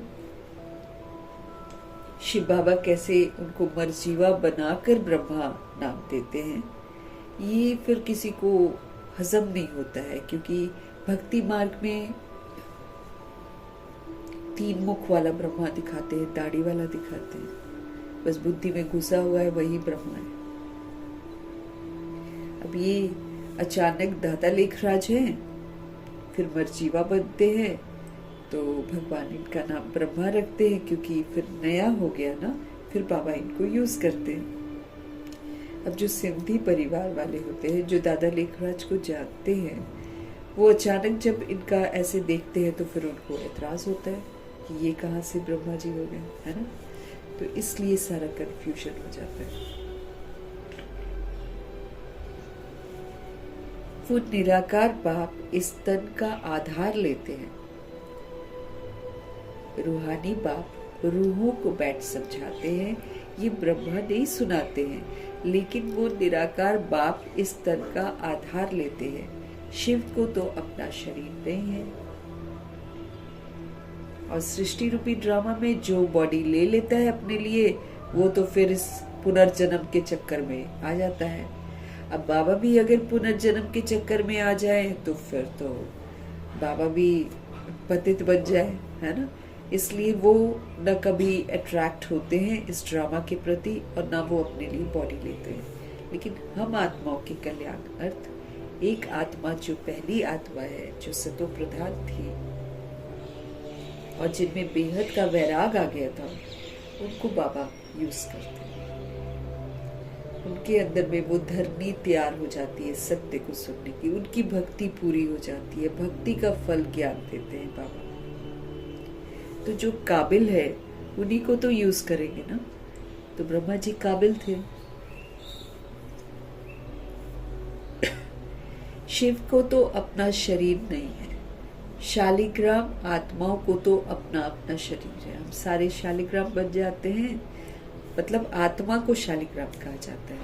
तो हम सारी सोल्स जो हैं, निराकार सोल्स जो है, हम अपने लिए बॉडी लेते हैं। पुनर्जन्म में हम आते आते पतित बन जाते हैं, क्योंकि शक्तियां घटती हैं जब आत्मा आधार लेती है। हम 63 जन्मों से देह अभिमान में आधार ले रहे हैं, देह के भान में, फिर अभिमान में। इसलिए हम आत्माओं की शक्तियां बिल्कुल ही खत्म हो जाती हैं, हम दूसरों पर डिपेंडेंट हो जाते हैं। अब बाबा हमको क्या सिखा रहे हैं? सारे आधार छोड़ते जाओ। जितना बुद्धि से आधार को छोड़ते जाओगे, फिर से पावरफुल, फिर से सूक्ष्म बन जाओगे। यही तो सिखा रहे हैं भगवान। विस्तार को कहते हैं सार कर दो। अब समझो कि हाँ तुमने पाठ बजाया वगैरह वगैरह, असल में तुम कौन हो? आत्मा हो, है ना। विस्तार को सार करो, उसके लिए बाबा कहते जो हुआ सो हुआ, लेट गो कर दो, समेट दो, छोड़ो। फिर रिटर्न जर्नी कर रहे हैं, बहुत सारी बातें आएंगी, बहुत सारा ऑपोजिशन होगा, संभालो। सागर के बच्चे हो, संभालो, कोई बात नहीं। फुल स्टॉप लगाने के लिए मेरे पास समाने की शक्ति होनी चाहिए। ये तो समाएंगे नहीं तो फिर तो हम कुछ न कुछ तो बोलते जाएंगे, फीलिंग में आते जाएंगे। इसीलिए हमको समाना है। उसके लिए बाबा कहते हैं समाना है, समेटना है, बिंदी लगानी है, तो फिर कुछ तो सहन करना पड़ेगा, क्योंकि सहन नहीं करेंगे तो फिर रिएक्ट रिजेक्ट करेंगे, फिर हिसाब किताब बनाएंगे। फिर हमारे पास परखने की शक्ति भी होनी चाहिए। फिर हम क्या करना है क्या नहीं करना है, फिर जो करना है वो करने का मेरे पास निर्णय भी होना चाहिए, वो पावर भी होनी चाहिए। फिर जब हम डिसाइड कर लेते कि हमको ये करना है, तो फिर मेरी कमी कमजोरियां फिर से आती है मेरे सामने। अंदर है ना, तो वो इमर्ज तो होगी, बाहर ही तो आएंगी, तब बाहर आकर बीमारी तब तो खत्म होगी। इसलिए हमको डरना नहीं है कि हमको थॉट्स चेंज हो रहा है, या हमको पहले नहीं आता था अब आता है, तो ये तो अंदर है ना, ये बाहर निकल रहा है। तो बाबा कहते जब बाहर निकलता है इसको यूज मत करो, तो सामना करने की शक्ति। फिर बाबा कहते सब आत्मा भाई भाई, सबको सुख चाहिए, सबको शांति चाहिए, सबको प्रेम चाहिए, कोई बात नहीं, हम शांत रह लेंगे, उनको सहयोग दे देंगे। इस तरह करके बाबा हमको शक्तिशाली बनाते हैं। तो जब हम विस्तार को सार इस विधि से करते हैं ना, तो धीरे धीरे सूक्ष्म होते जाते हैं। सूक्ष्म आत्मा हो जाती है तो फिर बड़ी पावरफुल हो जाती है। इसीलिए हमारे लिए पाठ है निराकारी, निरअहंकारी और निर्विकारी। जिस दिन हम ये बन जाएंगे, उड़ जाएंगे हम, दिक्कत ही नहीं है। निराकारी सोल का कोई नहीं है। बॉडी में आकर ये है, वो मेरा है, वो मेरा है, लेकिन जब हम सोल्स है तो हमारा कुछ नहीं है। तो जो निराकारी, निरअहंकारी, निर्विकारी बन जाएगी, वो सोल उड़ जाएगी एक सेकंड। उसके पास पावर आ जाएगी सारी की सारी। जब वो विकारों को यूज नहीं करेगी ना, अहंकार खत्म कर लेगी और ज्योति बिंदु में टिक जाएगी, उसके पास सारी पावर्स वापस। हमारी पावर्स ही सारी खत्म हुई है क्योंकि हम विस्तार में चले गए। अब फिर से हमको पावरफुल बनना, यही तो सिखा रहे बाबा हमको।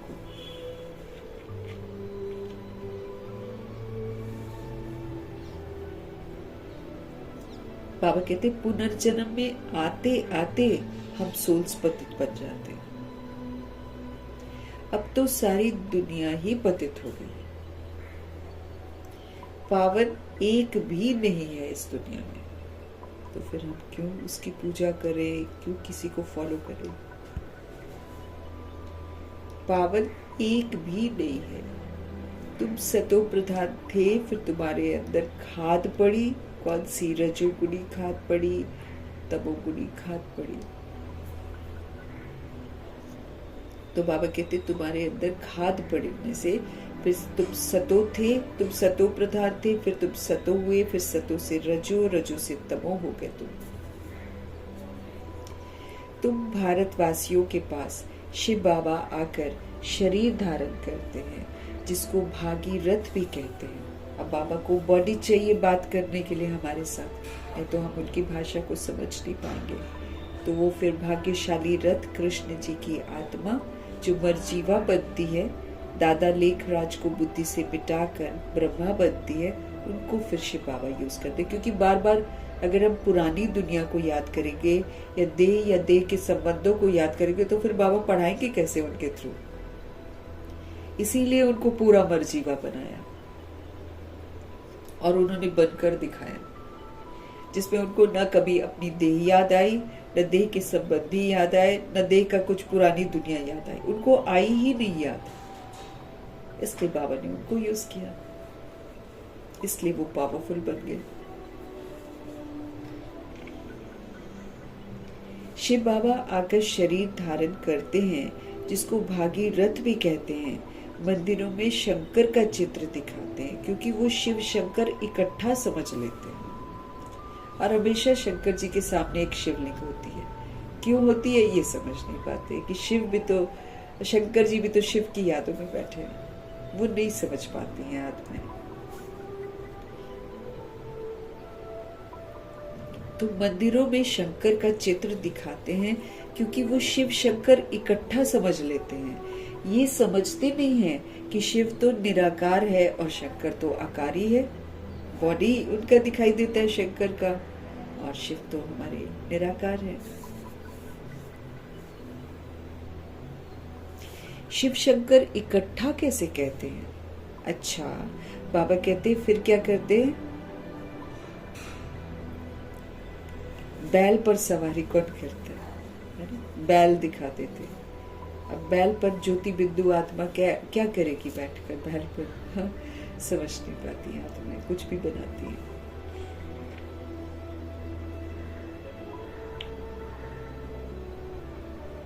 अच्छा, फिर बैल पर सवारी कौन करते हैं, शिव या शंकर? सूक्ष्म वतन में बैल कहाँ से आया? फिर बाबा इंजेक्शन लगा रहे हैं ना ज्ञान का कि भाई सूक्ष्म वतन में शंकर जी के पास बैल कहाँ से आ गया? सूक्ष्म वतन में तो यहाँ की कोई भी चीज नहीं होती है, यहाँ की तो बॉडी भी नहीं होती है वहां पर, तो बाकी जानवर कहाँ से आ गया वहां पर? क्योंकि शंकर जी तो सूक्ष्म वतनवासी हैं, वो इस धरा पर आते ही नहीं है। क्योंकि ब्रह्मा जी की अवस्था ऊंची हो गई, वो आकारी शरीर वाली स्मृति स्वरूप नष्ट मोह स्थिति है, अंतिम स्थिति। तो शंकर सूक्ष्म वतन में कहां से आ गया? पूछ रहे हैं भगवान। बैल कहां से आया? शिव रहता है मूल वतन में, शंकर सूक्ष्म वतन में। आकारी शरीर जब धारण कर लेते हैं, मतलब जब आकारी अवस्था हो जाती है ब्रह्मा जी की, जब वो संपूर्ण बन जाते हैं, तो वो संपूर्ण स्वरूप है वहां पर। बनते तो ब्रह्मा जी ही हैं, ब्रह्मा जी ही संपूर्ण ब्रह्मा बनते हैं, वही विष्णु बनते हैं, वही शंकर बनते हैं। ये उनका आकारी जो स्वरूप है ब्रह्मा जी का, वो वतन में था जिसको गुलजार दादी देख कर आती है और नीचे बताती है। फिर ब्रह्मा जी को समझ में बाद में आता है, जब पूछवाया संदेशी से दादी गुलजार जी से ही पूछवाया, तो समझ में आया कि इनको ऐसा बनना है, इसलिए बाबा ने रचा हुआ है वहां पर।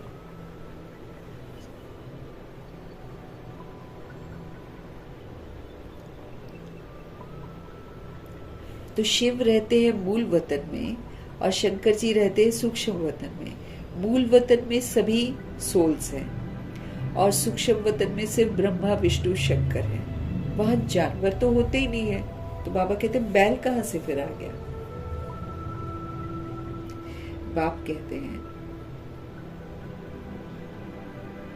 मैं साधारण बूढ़े तन में प्रवेश करके तुमको समझाता हूं हर बात। कि दादा लेखराज जी से मर जाते हैं ना, तो बिल्कुल साधारण बन जाते हैं, उस पे तो सूट बूट में रहते हैं दादा लेखराज। और फिर जब ब्रह्मा जी बनते हैं तो बिल्कुल ही साधारण बन जाते हैं। मतलब अद्भुत परिवर्तन, और झट से, देर नहीं लगाई।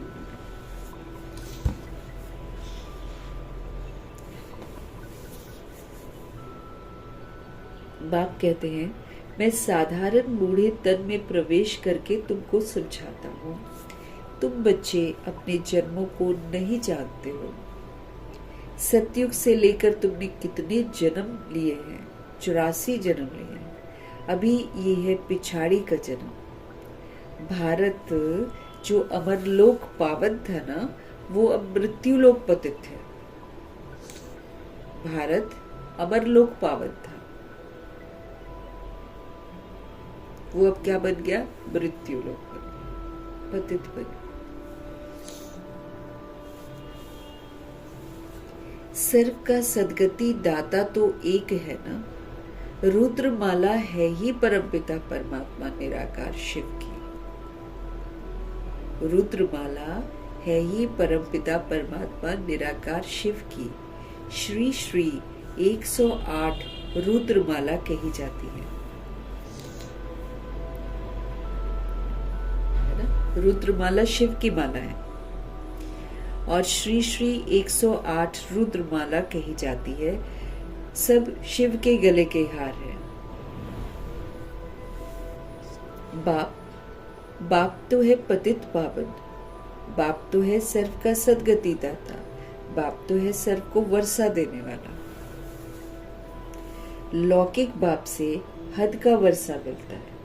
बॉडी वाला फादर जो है उसके लिए हमको थोड़ा सा जमीन मिल जाएगा, है ना, इस तरह हद का वर्षा मिलता है।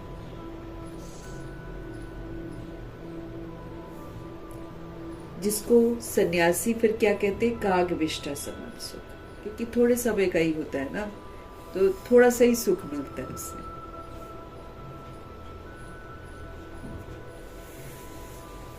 सन्यासी फिर इसी वजह से घर छोड़कर चले जाते हैं। लेकिन कौन से सन्यासी? जो 3500 इयर्स के बाद आते हैं। आज के सन्यासी तो फिर वो भी तो तमो प्रधान बनेंगे ही ना। इसीलिए आज तो सन्यासी कहाँ है? आजकल तो दृष्टि वृत्ति भी उनकी गड़बड़ है और लोभ तो जम कर है। खूब कमाने की उनकी तमन्ना है। सन्यासी थोड़ी है आजकल, पूरा पैसों से लथपथ है। जंगलों में थोड़ी रहते हैं।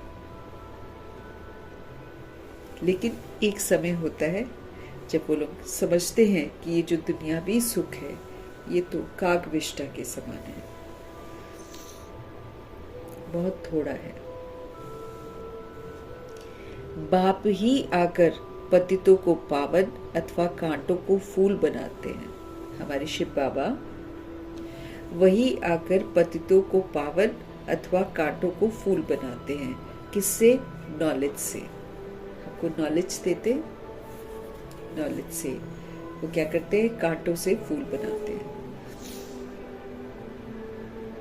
ये गीता की नॉलेज है।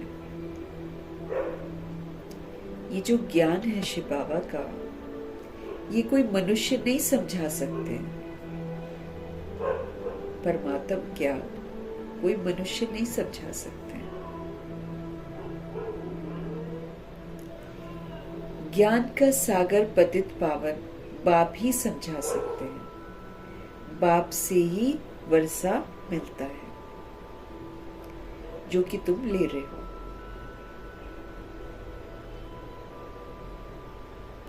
तुम ही सिर्फ सदगति दाता तरफ, तुम ही सिर्फ सदगति तरफ जा रहे हो। हम सब पढ़ रहे हैं, स्वर्ग के लिए क्वालिफाई करने का पुरुषार्थ कर रहे हैं, तो भगवान जी हमको ध्यान खिंचवा रहे हैं। तुम ही सिर्फ सदगति तरफ जा रहे हो। दुनिया को सदगति नहीं चाहिए, उनको गति चाहिए। वो मुक्ति के लिए बोलते रहते हैं, लेकिन सदगति के लिए तो फिर पुरुषार्थ करना पड़ता है ना। तो जिन्होंने कल पहले सदगति प्राप्त की होगी वही इस तरफ जाते हैं। अभी तो संगम पर हो, वो तो कलयुग में है। जो सोल्स प्रभु जी को नहीं जानते हैं वो कलयुग में है, और हम सभी आत्माएं प्रभु जी के साथ संगम पर हैं। अभी कलयुग का अंत है। अभी कलयुग का अंत है। महाभारत लड़ाई जो है ना, वो भी सामने खड़ी है। भाई भाई से लड़ रहा है चारों तरफ। आत्मा आत्मा भाई है, नहीं मालूम है ना सबको। बाहर से बोलते वी आर ब्रदर्स, अंदर बॉम्ब्स बनाए हुए हैं ब्रदर्स को मारने के लिए। है ना। बाबा कह रहे हैं अभी है कलयुग का अंत। महाभारत लड़ाई भी सामने खड़ी है। 5000 वर्ष पहले भी जब तुम राजयोग सीखते थे तो भंभोर को आग लगी थी। बाबा कहते नथिंग न्यू, कल पहले भी हुआ था ऐसे। कल पहले भी भंभोर को आग लगी थी और हम सभी आत्माएं बाबा से राजयोग सीख रहे थे। अभी तुम राजयोग सीख रहे हो, फिर से राजा बना रहे हैं भगवान। सब तरह की अधीनता से हमको मुक्त कर रहे हैं भगवान कि छोड़ो ये मेरा मेरा, क्योंकि ये मैं और मेरा दे अभिमान का ये हमको गुलाम बनाता है। अब बाबा कहते स्वतंत्र बनो, तुम इंडिपेंडेंट सोल हो, तुम्हें किसी से कुछ नहीं चाहिए, तुम तो देने वाली हो।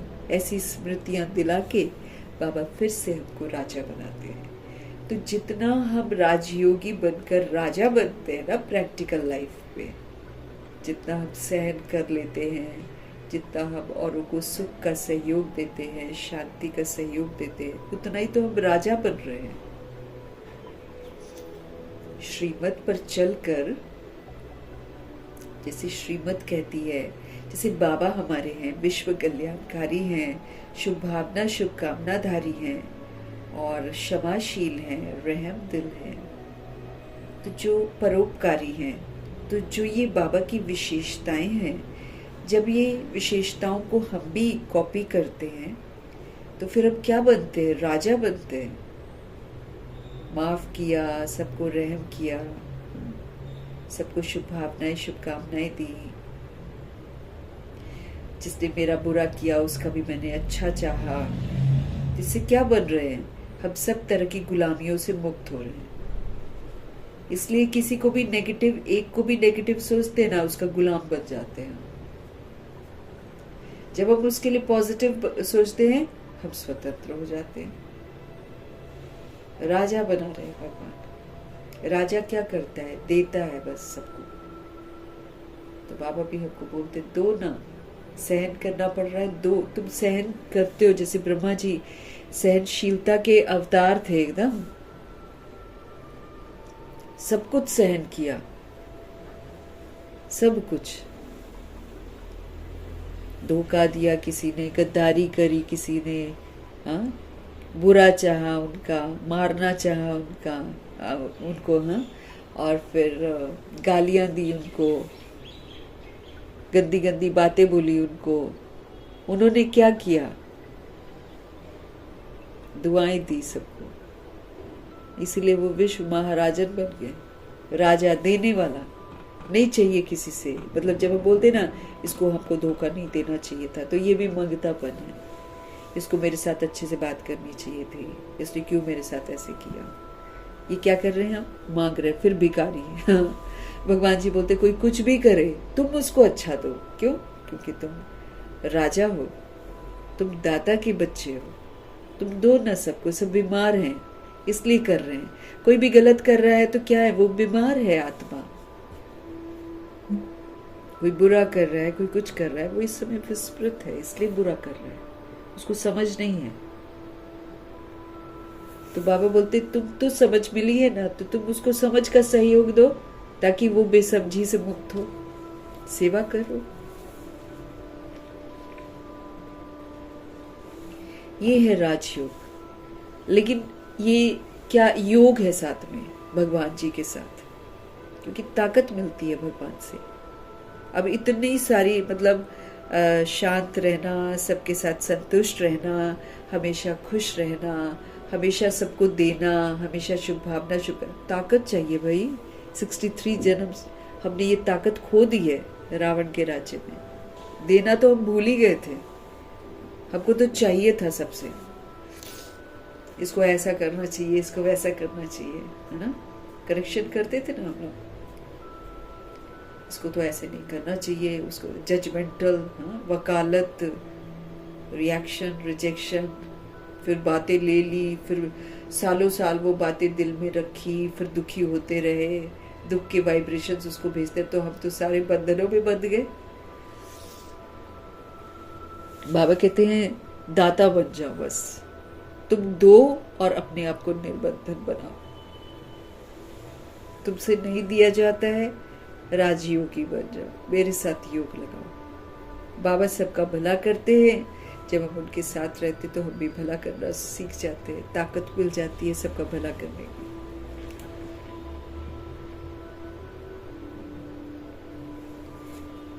पांच 5000 वर्ष पहले भी जब तुम राजयोग सीखते थे तो भी भंभोर को आग लगी थी। अभी तुम राजयोग सीख रहे हो ये लक्ष्मी नारायण बनने के लिए। अब वो तो बन गए, लेकिन वहां Lakshmi Narayan the first, the second, the third, the fourth बनते हैं ना। 8 गदियां लक्ष्मी नारायण की होती हैं। एक पहला वाला लक्ष्मी नारायण एकदम सुपर टॉप है, ब्रह्मा जी और सरस्वती जी। फिर उनके गद्दी नशीन भी तो आत्माएं बनकर गई है ना, बाप समा। वो फिर सेकंड नंबर पर, थर्ड नंबर पर, ऐसे 8 जने बैठते हैं। चलो बाबा कहते वो नहीं बन पाते हो ना, तो लक्ष्मी नारायण जी के घराने में तो आ सकते हो, रॉयल फैमिली में, साथ में उठना बैठना नारायण जी के साथ, लक्ष्मी जी के साथ, वो भी तो राजा ही है। हाँ, तो बाबा कह रहे हैं अभी तुम राजयोग सीख रहे हो, ये लक्ष्मी नारायण बनने के लिए, बाकी तो है भक्ति मार्ग सारा का सारा। बाप जब आते हैं तो आकर स्वर्ग का द्वार खोलते हैं हम आत्माओं के लिए कि चलो स्वर्ग में चलो। बाप कहते हैं कि ये शिव शक्ति भारत माताएं तो भारत को स्वर्ग बनाती हैं। कैसे?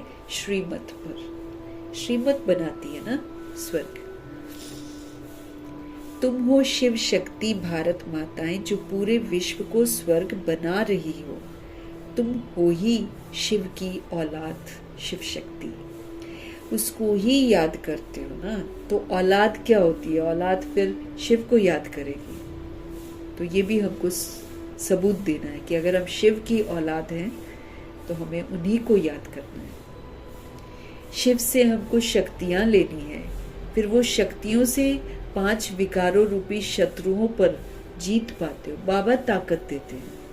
जैसे बाबा हमको बोलते हैं पवित्रता की प्रतिज्ञा करो, है ना। तो हम पवित्रता की प्रतिज्ञा करके अगर हम पवित्र रहते हैं तो हमको बाबा से ताकत मिल रही है। बाबा की ताकत से हम पवित्र रहते हैं। तो जब हम शिव बाबा को याद करते हैं तो हमको उनसे ताकत मिलती है। तो हम शिव की औलाद हैं, हम उनको ही याद करते हैं। शिव से शक्ति लेकर फिर हम 5 विकारों रूपी शत्रुओं पर जीत पाते हैं। तुम बच्चों ने 5000 वर्ष पहले भी भारत की रूहानी सेवा की थी।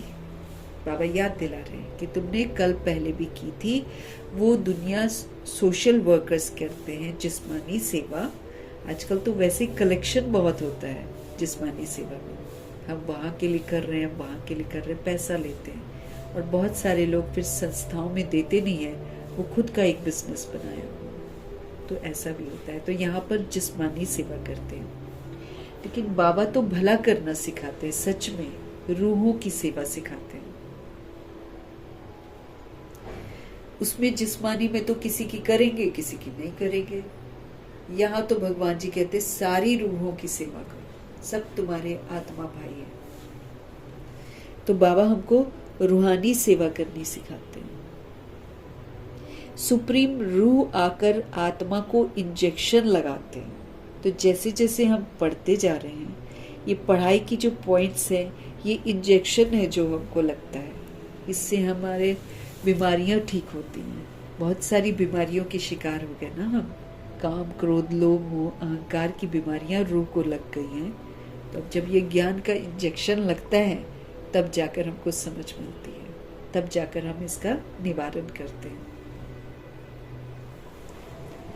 तो सुप्रीम रूहों को इंजेक्शन लगाते हैं, अर्थात पढ़ाते हैं। आत्मा ही सुनती है सब कुछ। तुम आत्माएं हो, तुम ही 84 जन्म लेते हो। एक शरीर छोड़कर दूसरा तुम लेते हो।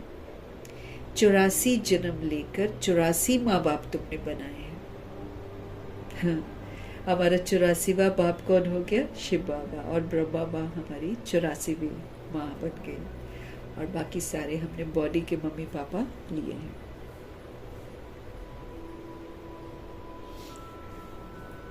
तुम ही 84 जन्म लेते हो। एक शरीर छोड़कर दूसरा लेते हो। 84 जन्म लेकर 84 माँ बाप तुमने बनाए हैं।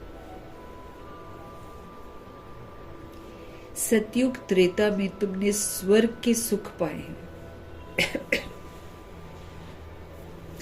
सतयुग त्रेता में तुमने स्वर्ग के सुख पाए हैं। अब फिर बेहद के बाप के द्वारा सुख का वर्षा तुम ले रहे हो। बरोबर भारत खंड में ही लक्ष्मी नारायण का राज्य था। वहां दैत्य आदि कोई नहीं थे। अब दिखा देते हैं ना, राक्षस वगैरह दिखा देते हैं, कृष्ण के साथ कंस दिखा देते हैं। राम के साथ रावण दिखा देते हैं। लेकिन बाबा कहते जब लक्ष्मी नारायण का राज्य होता है वहां पर कोई भी दैत्य नहीं होता है, आसुरी गुणों वाला कोई नहीं होता। तुम जानते हो अभी इस पुरानी दुनिया को आग लगनी है, लग ही रही है, कई जगह आग लग रही है ना।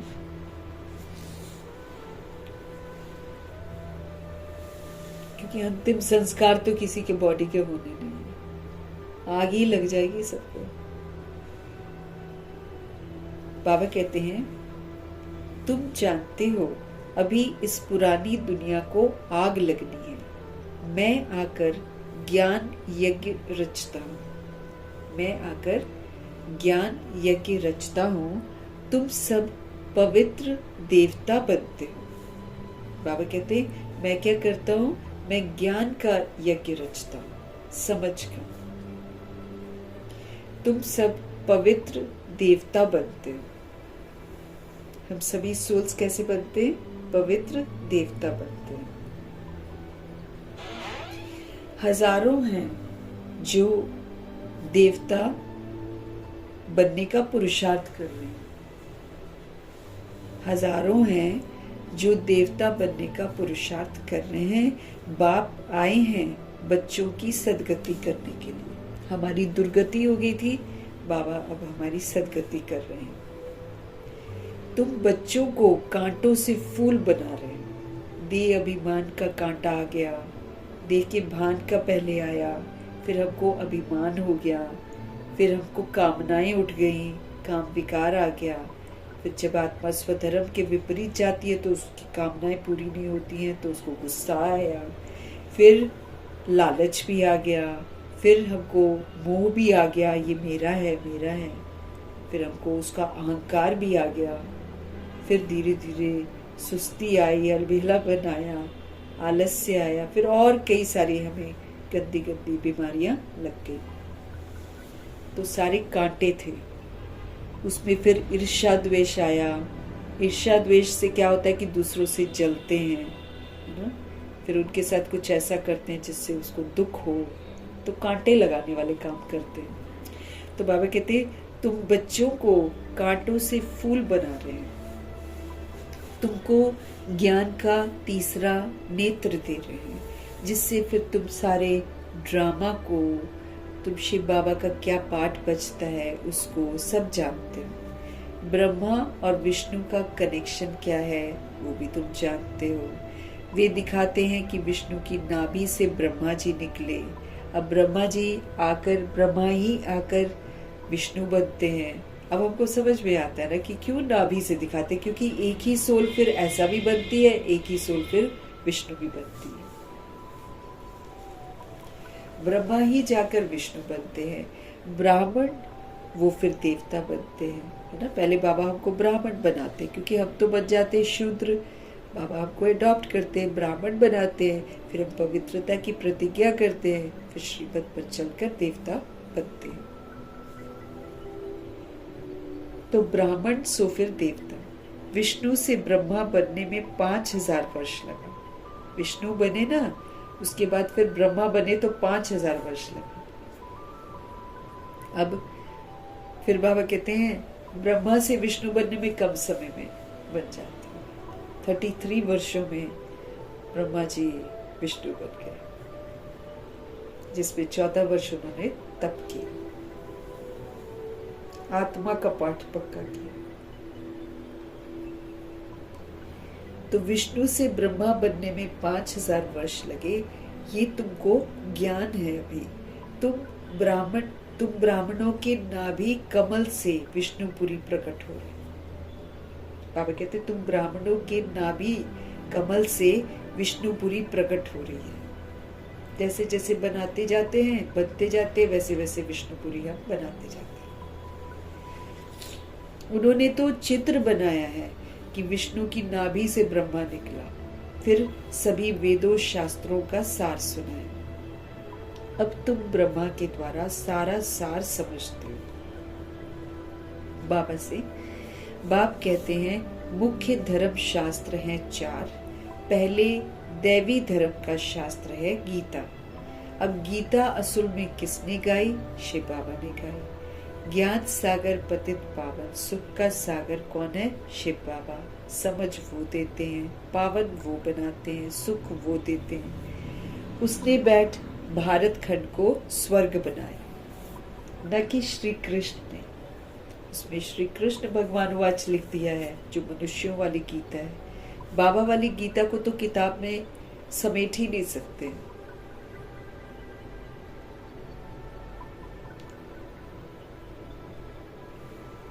श्री कृष्ण तो मेरे द्वारा ज्ञान सुनकर फिर श्री कृष्ण बना है। तो ये गुप्त बातें हुई ना, बाबा कहते हैं। नए नए बच्चे इन बातों को समझ नहीं पाते। शिव बाबा ने स्वर्ग की स्थापना की, उसमें ये लक्ष्मी नारायण राज्य करते थे।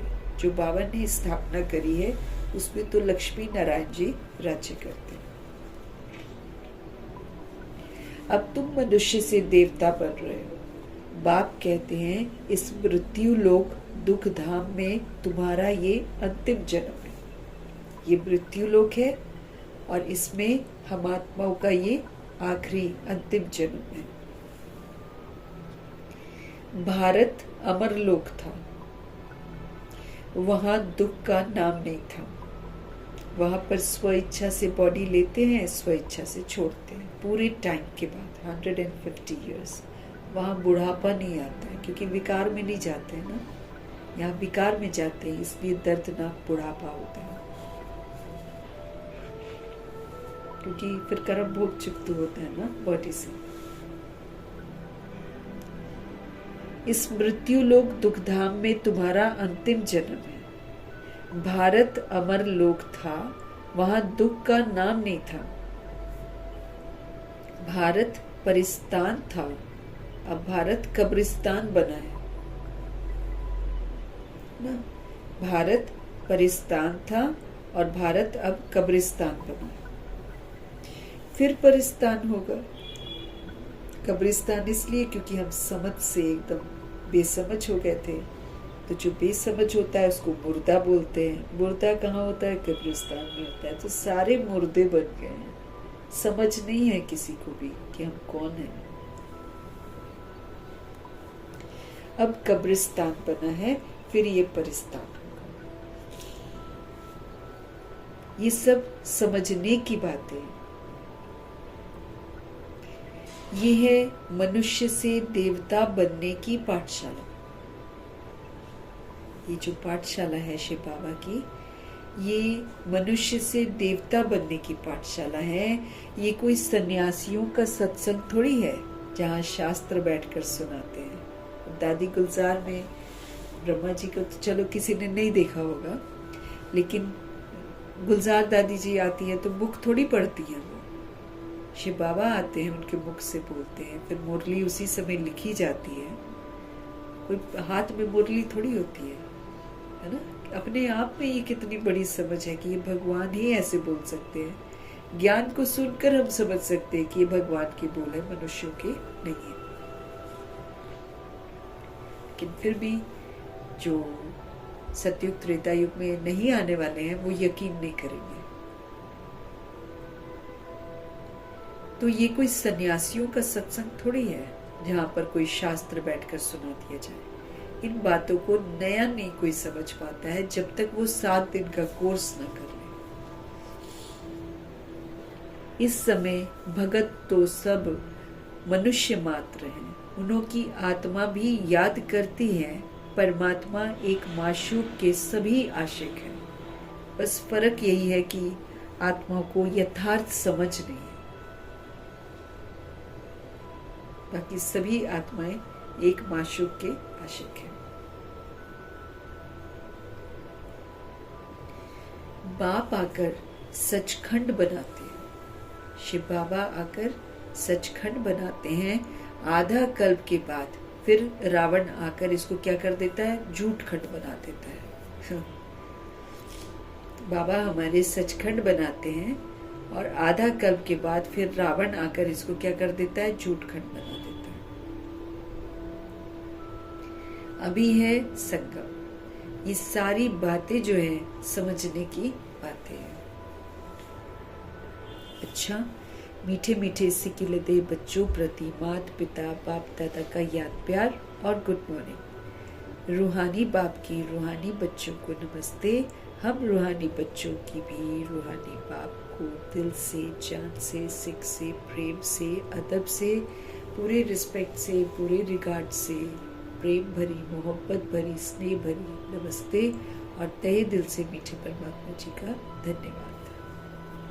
धारणा के लिए मुख्य सार है,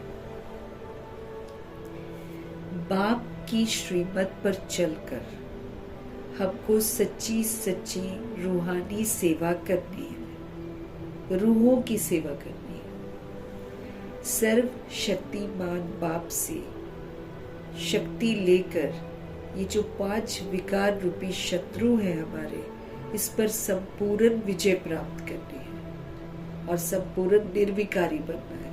मतलब विकार आएंगे, हावी होंगे, हमको यूज नहीं करना है इसको। बस बाबा का बनकर कोई भी विकार को यूज नहीं करना है। तो कैसे होगा? बाबा से ताकत लेकर।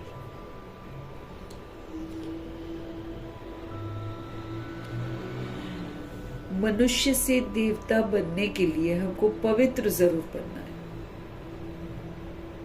मनुष्य से देवता बनने के लिए हमको पवित्र जरूर बनना है। नॉलेज को धारण कर कांटे से फूल बनना भी है और बनाना भी है। मनुष्य से देवता बनने के लिए हमको प्योर जरूर बनना है और नॉलेज को धारण करके कांटे से फूल बनना है और दूसरी सोच को भी बनाना है। अगर हम चाहते हैं कि मनुष्य से देवता बने तो फिर पवित्रता की गहराइयों में जाकर संपूर्ण पवित्र बनना है, नॉलेज को धारण करना है, जीवन में यूज करना है और कांटे से फूल बनने का सबूत देना है। निर्विकारी बनेंगे और दूसरों को भी बनाएंगे।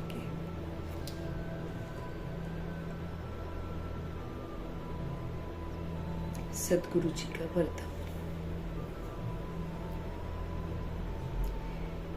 विनाश के समय पेपर में पास होने वाले आकारी लाइट रूपधारी भव। हमारी अवस्था कैसी होनी चाहिए ना, उस पर बाबा हमारा ध्यान खिंचवा रहे हैं। विनाश के समय 8 पेपर होंगे, इकट्ठे होंगे। उसमें हम अचल रहें, अडोल रहें, शांत रहें, स्थिर रहें, संतुष्ट रहें, खुश रहें और सभी सोल्स को परमात्म खजानों का सहयोग दें। उसके लिए क्या होगा, कैसे होगा? बाबा कहते हैं उसके लिए आकारी लाइट रूपधारी भव, मतलब फरिश्ता बनो। बॉडी का भान होगा तो नहीं कर पाएंगे ना, इसीलिए आकारी लाइट रूपधारी बनो, फरिश्ता बनो। विनाश के समय पेपर में पास होने व सर्व तरह की परिस्थितियों का सामना करने के लिए हमको आकारी लाइट रूपधारी बनना है। जब चलते फिरते लाइट हाउस हो जाएंगे, प्रकाश स्वरूप हो जाएंगे, तो आपका ये जो शरीर है ना, ये दिखाई नहीं देगा। और ये बहुत जरूरी है हमारे लिए। 8 पेपरों के समय में हमारा शरीर दिखाई न दे किसी को, क्योंकि उस समय जानवर से भी बदतर हो जाएंगी आत्माएं। उनका प्रभाव हम पर न पड़े, लेकिन हम उनकी सेवा करें, इसलिए हमको ऐसा बनना बहुत जरूरी है। जब चलते फिरते आप लाइट हाउस हो जाएंगे, एकदम हल्के, नॉलेजफुल, है ना, जब आप प्रकाश स्वरूप हो जाएंगे तो आपका ये जो शरीर है, आपका ये जो रूप है, ये दिखाई नहीं देगा। जैसे पाठ बजाने समय चोला धारण करते हो और जब हमारा कार्य समाप्त हो जाता है तो चोला हम उतार देते हैं। 1 सेकंड में धारण करो, 1 सेकंड में फिर डिटैच हो जाओ। न्यारे हो जाओ।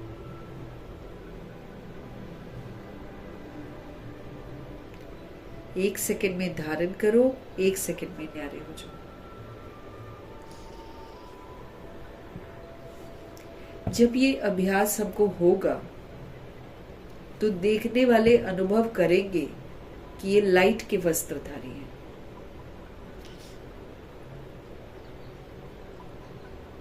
है ना?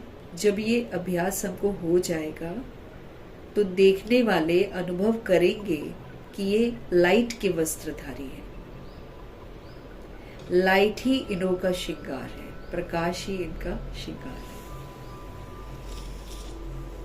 विनाश के समय पेपर विकराल होंगे, उसमें अगर हम चाहते हैं कि हम सभी आत्माएं पास हो जाएं, तो बाबा हमको विधि बता रहे हैं कि आप उसके लिए आकारी लाइट रूपधारी बन जाओ। आकारी तो फरिश्ता ही होता है, स्वरूप होता है, वो प्रकाश स्वरूप ही तो होता है फरिश्ता। लाइट ही लाइट तो दिखाई देती है।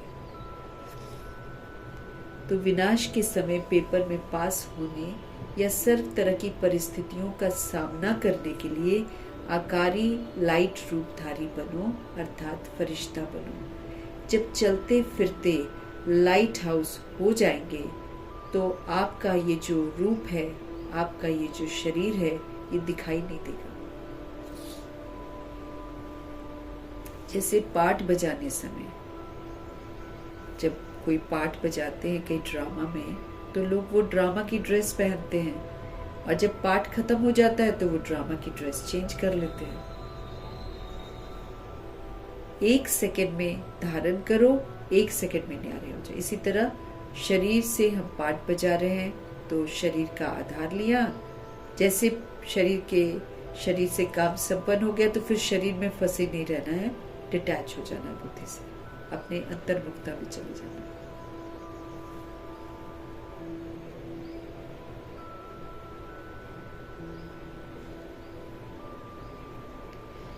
जब ये अभ्यास होगा तो देखने वाले अनुभव करेंगे कि ये लाइट के वस्त्रधारी हैं। जब हमको ये वाला प्रैक्टिस हो जाएगा तो बाबा कहते हैं देखने वालों को ये अनुभव होगा कि ये तो लाइट के वस्त्रधारी हैं, लाइट ही इन्हों का श्रृंगार है। ये तो प्रकाश स्वरूप आत्मा है और प्रकाश ही इनका श्रृंगार है। स्लोगन। प्रकाश स्वरूप मीन्स नॉलेजफुल। स्लोगन है उमंग, जितना हम स्मृति स्वरूप बनते जाएंगे नॉलेजफुल बन गए, है ना? तो स्मृति स्वरूप सोल क्या करेगी? सेवा ही तो करेगी। सोल कॉन्शियस स्वरूप तो सेवा ही करेगा ना। स्लोगन।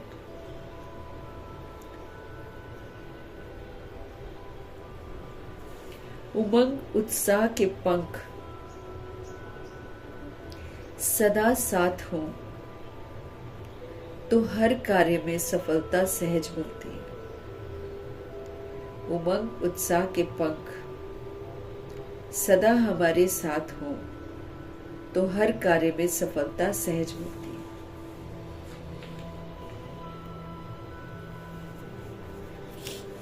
हमारे पास उमंग उत्साह के पंख होने चाहिए।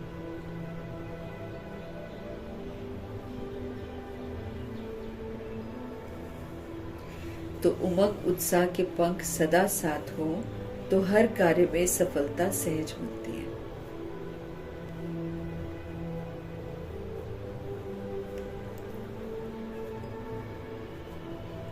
क्योंकि फिर पूरा इंटरेस्ट के साथ करते हैं ना, एंथुजियाज्म से करते हैं। बाबा हमको अव्यक्त इशारे दे रहे हैं। निश्चय के फाउंडेशन को बाबा कहते मजबूत कर लो, तो फिर हम कभी भी डरेंगे नहीं और हम एकदम निश्चित रहेंगे। बाप सर्वशक्तिवान है तो उसका हाथ पकड़ने वाले पहुंचे की पहुंचे। बाबा के पास तो सारा पावर्स है। अगर हम उनका श्रीमत रूपी हाथ पकड़ कर रखेंगे तो मंजिल तक तो पहुंच ही जाएंगे। ये फेथ रखो, विश्वास रखो कि सर्वशक्तिवान शिव बाबा, है ना, का हाथ हमने पकड़ा है तो मंजिल पर तो पहुंचेंगे ही पहुंचेंगे। चाहे खुद भले हम कमजोर भी हो, लेकिन मेरा साथी तो मजबूत है ना, इसलिए पार हो ही जाएंगे। विश्वास हो ना कि वो मेरा साथी है। तो हम भले कमजोर हैं, लेकिन हमारा साथी तो पावरफुल है, तो साथी के साथ पार हो जाएंगे। सदा ऐसे निश्चय बुद्धि विजयी रतन है, इसी स्मृति में रहो। सदा ऐसे ही निश्चय बुद्धि विजयी रतन है हम, इसी स्मृति में रहो। बीती सो बीती, बिंदी लगाकर आगे बढ़ो। जो हो गया सो हो गया, अब उसको लगा दो बिंदी और अब आगे बढ़ो। बाप सर्वशक्तिवान है, तो उनका हाथ पकड़ने वाले पहुंचे कि पहुंचे, ये विश्वास रखो। चाहे खुद हम कमजोर हों, लेकिन हमारा साथी तो मजबूत है ना, इसलिए पार तो हो ही जाएंगे। हमेशा ऐसे निश्चय बुद्धि विजयी रतन है हम, इसी स्मृति में रहो। बीती सो बीती, बिंदी लगाओ, आगे बढ़ जाओ। इसी स्मृति में रहो। बीती सो बीती, बिंदी लगाकर आगे बढ़ो। निश्चय बुद्धि बनना है कि मैं आत्मा विजयी रतन हूं, मैं आत्मा विजयी रतन हूं। इसी स्मृति में रहो। बीती सो बीती करो, बिंदी लगाकर फिर आगे बढ़ते चलो। तो निश्चय के फाउंडेशन को मजबूत करके हमेशा निर्भय बनना है और हमको निश्चिंत बनना है, तब तो हम दूसरों की सेवा कर सकें। हमेशा एक अटूट विश्वास हो कि सर्वशक्तिवान शिव बाबा हमारे साथ हैं, हमने उनका हाथ पकड़ा हुआ है। अगर हम कमजोर है तो क्या हुआ, मेरा साथी तो शक्तिशाली है, पार तो करा ही देंगे। और ऐसा निश्चय बुद्धि विजयी रतन हूं मैं, पूरा निश्चय हो कि कल पहले भी मैं विजयी रतन था, अब भी हूँ, कल्प होगा। इसी स्मृति में रहो। जो बीत गया सो बीत गया, उसको लगाओ बिंदी, अब आगे बढ़ो। उसका चिंतन मत करो, जो हो गया सो हो गया ना, उसको फिनिश कर दो और आगे बढ़ो।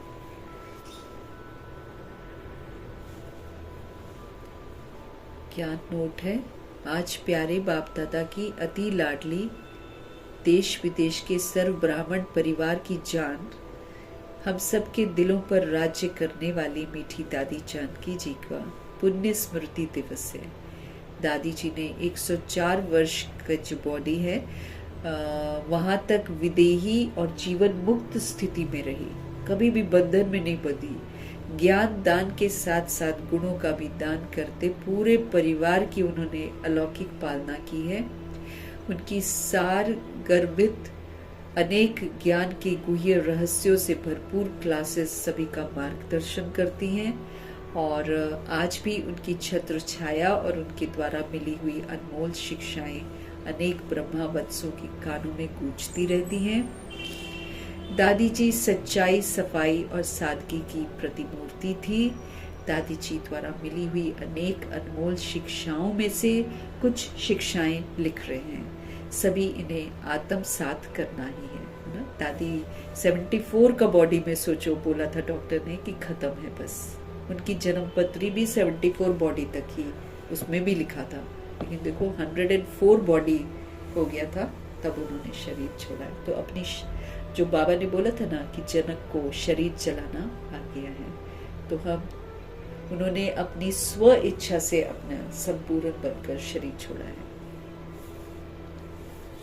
और छोड़ा, ज्यादा भीड़ ना हो और लोग आए ना, बस कोरोना हो गया। आधे विदेशी तो आ ही नहीं सके थे, तो वो किसी का खर्चा नहीं करवाना चाहते थे। देखो ये अष्ट रत्न है ना, ये जब जाते तो कुछ ना कुछ कल्याण करके ही जाते हैं सबका। ऐसे दादी गुलजार ने भी कितना करोड़ रुपया बचाया है, वापस ही नहीं आई शाक्तिवन, गाम देवी सेंटर में ही रही। वो सेंटर को भी लास्ट में छोड़कर आखिरी समय में वहां रही, हॉस्पिटल में, मुस्लिम हॉस्पिटल में।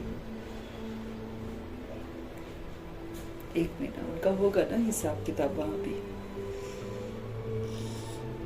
तो आज जनक दादी का है, देखते हैं क्या क्या टीचिंग्स हैं। उनकी भी मस्त क्लासेस होती हैं।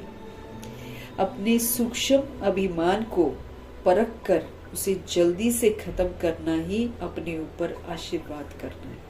अगर हम चाहते हैं कि हम स्वयं को आशीर्वाद दें, ब्लेसिंग्स दें, तो हमारे अंदर में बहुत सटल देह अभिमान है, बहुत सूक्ष्म, बड़ा वाला भी है, मोटा और अति सूक्ष्म भी है। तो दादी का कहना है कि अपने सूक्ष्म अभिमान को परखो और उसे जल्दी से खत्म करना, मतलब हम अपने आप को ब्लेसिंग्स दे रहे हैं।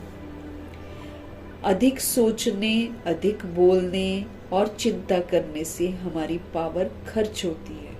इसलिए कुछ भी होता है शांत हो जाओ, तो शक्ति जमा हो जाएगी। कोई क्यों, क्या, कैसे मत करो। अधिक सोचना नहीं है, अधिक बोलना नहीं है, चिंता बिल्कुल नहीं करनी है। इससे हमारी पावर खर्च होती है। अगर हम अधिक सोचते हैं, बोलते हैं, चिंता करते हैं, तो इससे हमारी शक्तियां खर्च होती हैं। साइलेंस पे रहो, जो हुआ अच्छा हुआ, ड्रामा है, सारा एकदम अपने आप को तृप्त कर दो, तो हमारे अंदर में पावर जमा होगी, नहीं तो हम शक्तिहीन हो जाएंगे। किसी की गलती चित्त पर न रखो, चित्त साफ रखो, क्योंकि गलती मैंने रखी, मेरा चित्त गंदा हो गया। तो हम रूहों को फरमान है भगवान का कि किसी की गलती चित्त पर न हो, चित्त अपना साफ रखो तो चैन से रहेंगे, नहीं तो बेचैन हो जाएंगे। अगर हम किसी की गलती चित्त पर रखते हैं ना, बेचैन हो जाते हैं। समझ से क्या करो, समझ से व्यर्थ व नेगेटिव को खत्म कर दो, तो शांति प्रिय हम बन जाएंगे।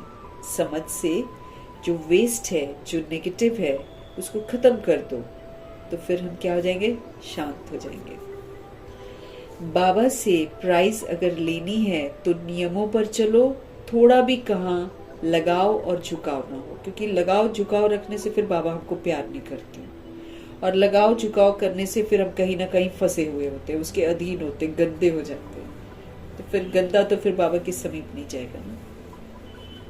इसी ने तो हमको गंदा बनाया हुआ है, लगाव ने और झुकाव ने ही तो हमको गंदा बनाया हुआ है। तो अब हमको किसी भी चीज से लगाव नहीं होना चाहिए, बाबा कहते हैं।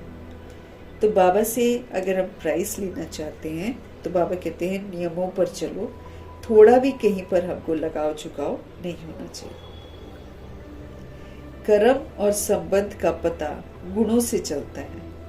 कर्म और संबंध का पता गुणों से चलता है, इसलिए कर्म में रूहानियत और संबंध में सच्चाई हो। हमारे रिलेशन में सच्चाई होनी चाहिए। हम सभी आत्मा भाई भाई हैं, और कर्म में क्या होना चाहिए, रूहानियत। अब चूंकि भाई भाई हैं, तो हमारे कर्म जो हैं वो सुखदायी होने चाहिए। रूहानियत वाले कर्म सारे सुखदायी होते हैं, उससे सबको सुख मिलता है। तो कर्म और संबंध का पता गुणों से चलता है, इसलिए कर्म में रूहानियत और संबंध में सच्चाई हो।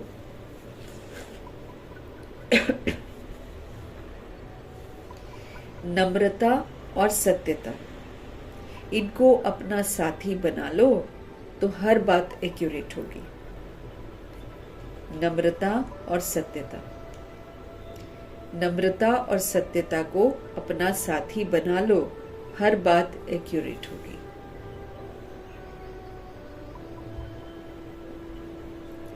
प्यार मांगने के बजाय स्वमान में रहो और सबको मान दो, तो प्यार के पात्र बन जाएंगे।